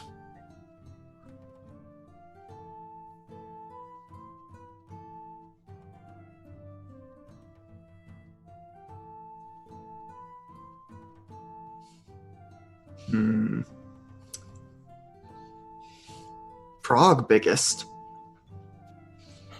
There's a very long pause. And then you see a very large smile creep across Krog's mouth and says, Krog like you. Answer right. Krog help. Glad to hear it, Krog. My name is Chad. This has been a pleasure, and I'm sure we will work wonderfully well together. He just grins, and you can see the little bits of deer still stuck inside of his teeth. And he just takes another big bite out of the deer. And that's where I want to end our session today. Place to end good. it. Good game, guys. I like Krog. I like Krog too. Okay. We all did so good. Yeah. All right. So, thanks everyone for watching. We'll do our, well, I guess, did we do our XP on session Not last on time? stream, no. Well, let's do that because we're not, I don't think, is anybody in a rush? It needs to go right away. Let's just do that. So I don't know if we mentioned it before. We're doing a alternate XP system for this game where we are using, I think it was first posted or first proposed by Adam Coble. He uses it for one of his games. And it uses the Power by the Apocalypse or Dungeon World style of XP keeping. So what we do is we answer a couple questions at the end of the session and determine how much XP we get based on those answers. So at the end of the session, you answer the following questions player by player as a group, and for each question you say yes, you mark XP. So did you overcome a challenging enemy? The troll challenged my patience. Yeah, in the way that, you know, I mean, I want to say yes, but we weren't intending to fight Krog anyway. Yeah. I mean, the direwolves did nearly kill Hilda. Yeah. We did spend a lot of time preparing for the Krog thing. I would say the direwolves counted as a pretty challenging enemy that you overcame. And yeah, I guess Krog didn't end up being the most challenging, but you were challenged by the direwolves, and so I would count that. And the answer doesn't necessarily mean like, did you kill a boss or something? It just means like, did you have a fight that was like challenging to you? And I'd say yes. Yeah, Hilda got hit pretty hard, huh? Yeah, I did. I got low. Yeah. Okay. Did you discover a secret or piece of interesting lore? I'd definitely say yes. You uncovered the troll secret. Yep. And we also learned about Matthias's mistress. Yes. Yes. The other kind of mistress. Yep. I have a name now. Sorry? I said we have her name now. Oh, yes, you do. I do, I guess. Did you express a unique aspect of your class, race, or background? So that's a more individual question for each one of you. I know from Jules, we got some like the hunting. I don't know if that comes from your background. It does, the survival. Yeah, that's from my background. And from Chad, we got a little bit of the negotiating and the history coming from your like noble background, I think. Good. Yeah. That was nice. Hilda gave us a full-on lecture too. Yeah, Hilda did give a lecture. So that was good too. Magic is important. Yeah, I think we dove into everybody's background a little bit. That's good. I like that because it tends to always be like, I imagine most of this will probably be like, I expressed my class. Expressing background is really good though. Mhm. So, and then last, did you express your alignment in a way that complicated your character's life?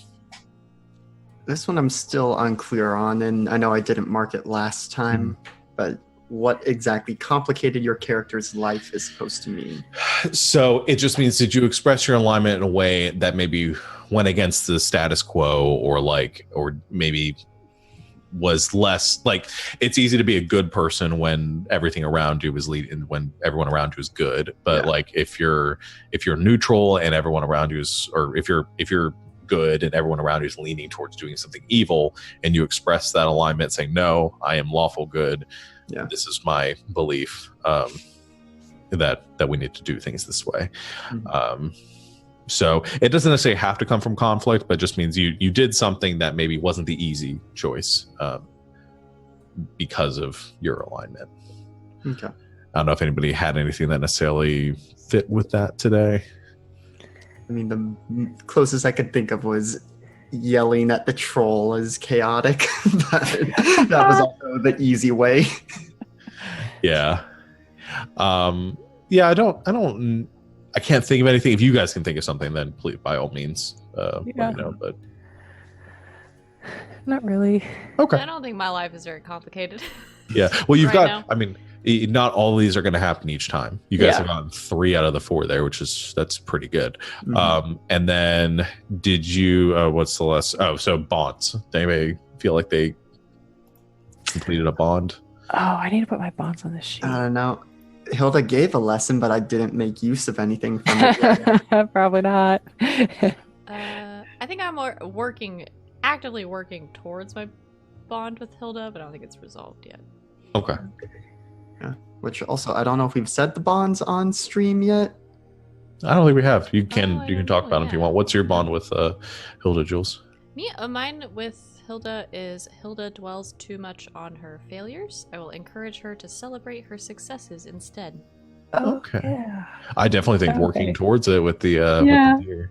And then Chad, you said something to do with like lessons. Yeah, Hilda's lessons go in one ear and out the other, but someday I'll make use of something she taught me. Yeah, definitely think we're working towards that. Any from Hilda that you think might be working towards? Or? Yeah, I mean, there's much to teach Chad. I will show him that magic is better than strength, so working on that, I guess. Yeah. Cool. That Chad can't do most magic. Yeah. No. Maybe we learned that Chad is a secret wizard. I mean, he did cast thaumaturgy, and he's a fighter. Yeah. So something's going on there. Oh, yeah. It's nothing too major. It's just the type of tiefling he is. Yeah. It's still cool, though. Tiefling's got that magic blood. Yeah. Cool. So I think all of you got about 3 XP then this session. Yeah, that should put you guys pretty close to your next level. Yeah, I probably have leveling 7. next time. 7. Yeah. So I think you guys will definitely be leveling next time. Cool. Yeah. So that's it for our session today. Cool. Good job, guys. So we will be back in 2 weeks. Sorry, we're gonna take next week off too. Just a lot of busy month. This May is this May thing, but we'll be back on the 18th for our next session, and then we're probably gonna be taking the 25th off too, and we'll be back on the 1st, and then from that point forward, we should be every week from that, barring any unforeseen circumstances. So yeah, thank you everyone out there for watching. Tune in on Monday for the conclusion of Hidden Shrine. We're gonna be doing that at 8 o'clock. Boy. Yeah. We will have on Thursday, definitely tune in for our first Monster of the Week game called All Myths Are True, run by Savannah. All of us here are going to be, I guess it's just the 4 of us on Thursday too. Oh yeah, it's going to be Oh, the yeah, same because Lindsay's nerds. going to be gone. Yeah, So if you Lindsay like won't be here us. for a couple weeks. Hey. Yeah, so you'll see us, you'll see the 4 of us today, Monday, and Thursday. Yeah. So yeah, very cool. Can I say something cryptic? Sure. Can I do a cryptic Ooh. announcement?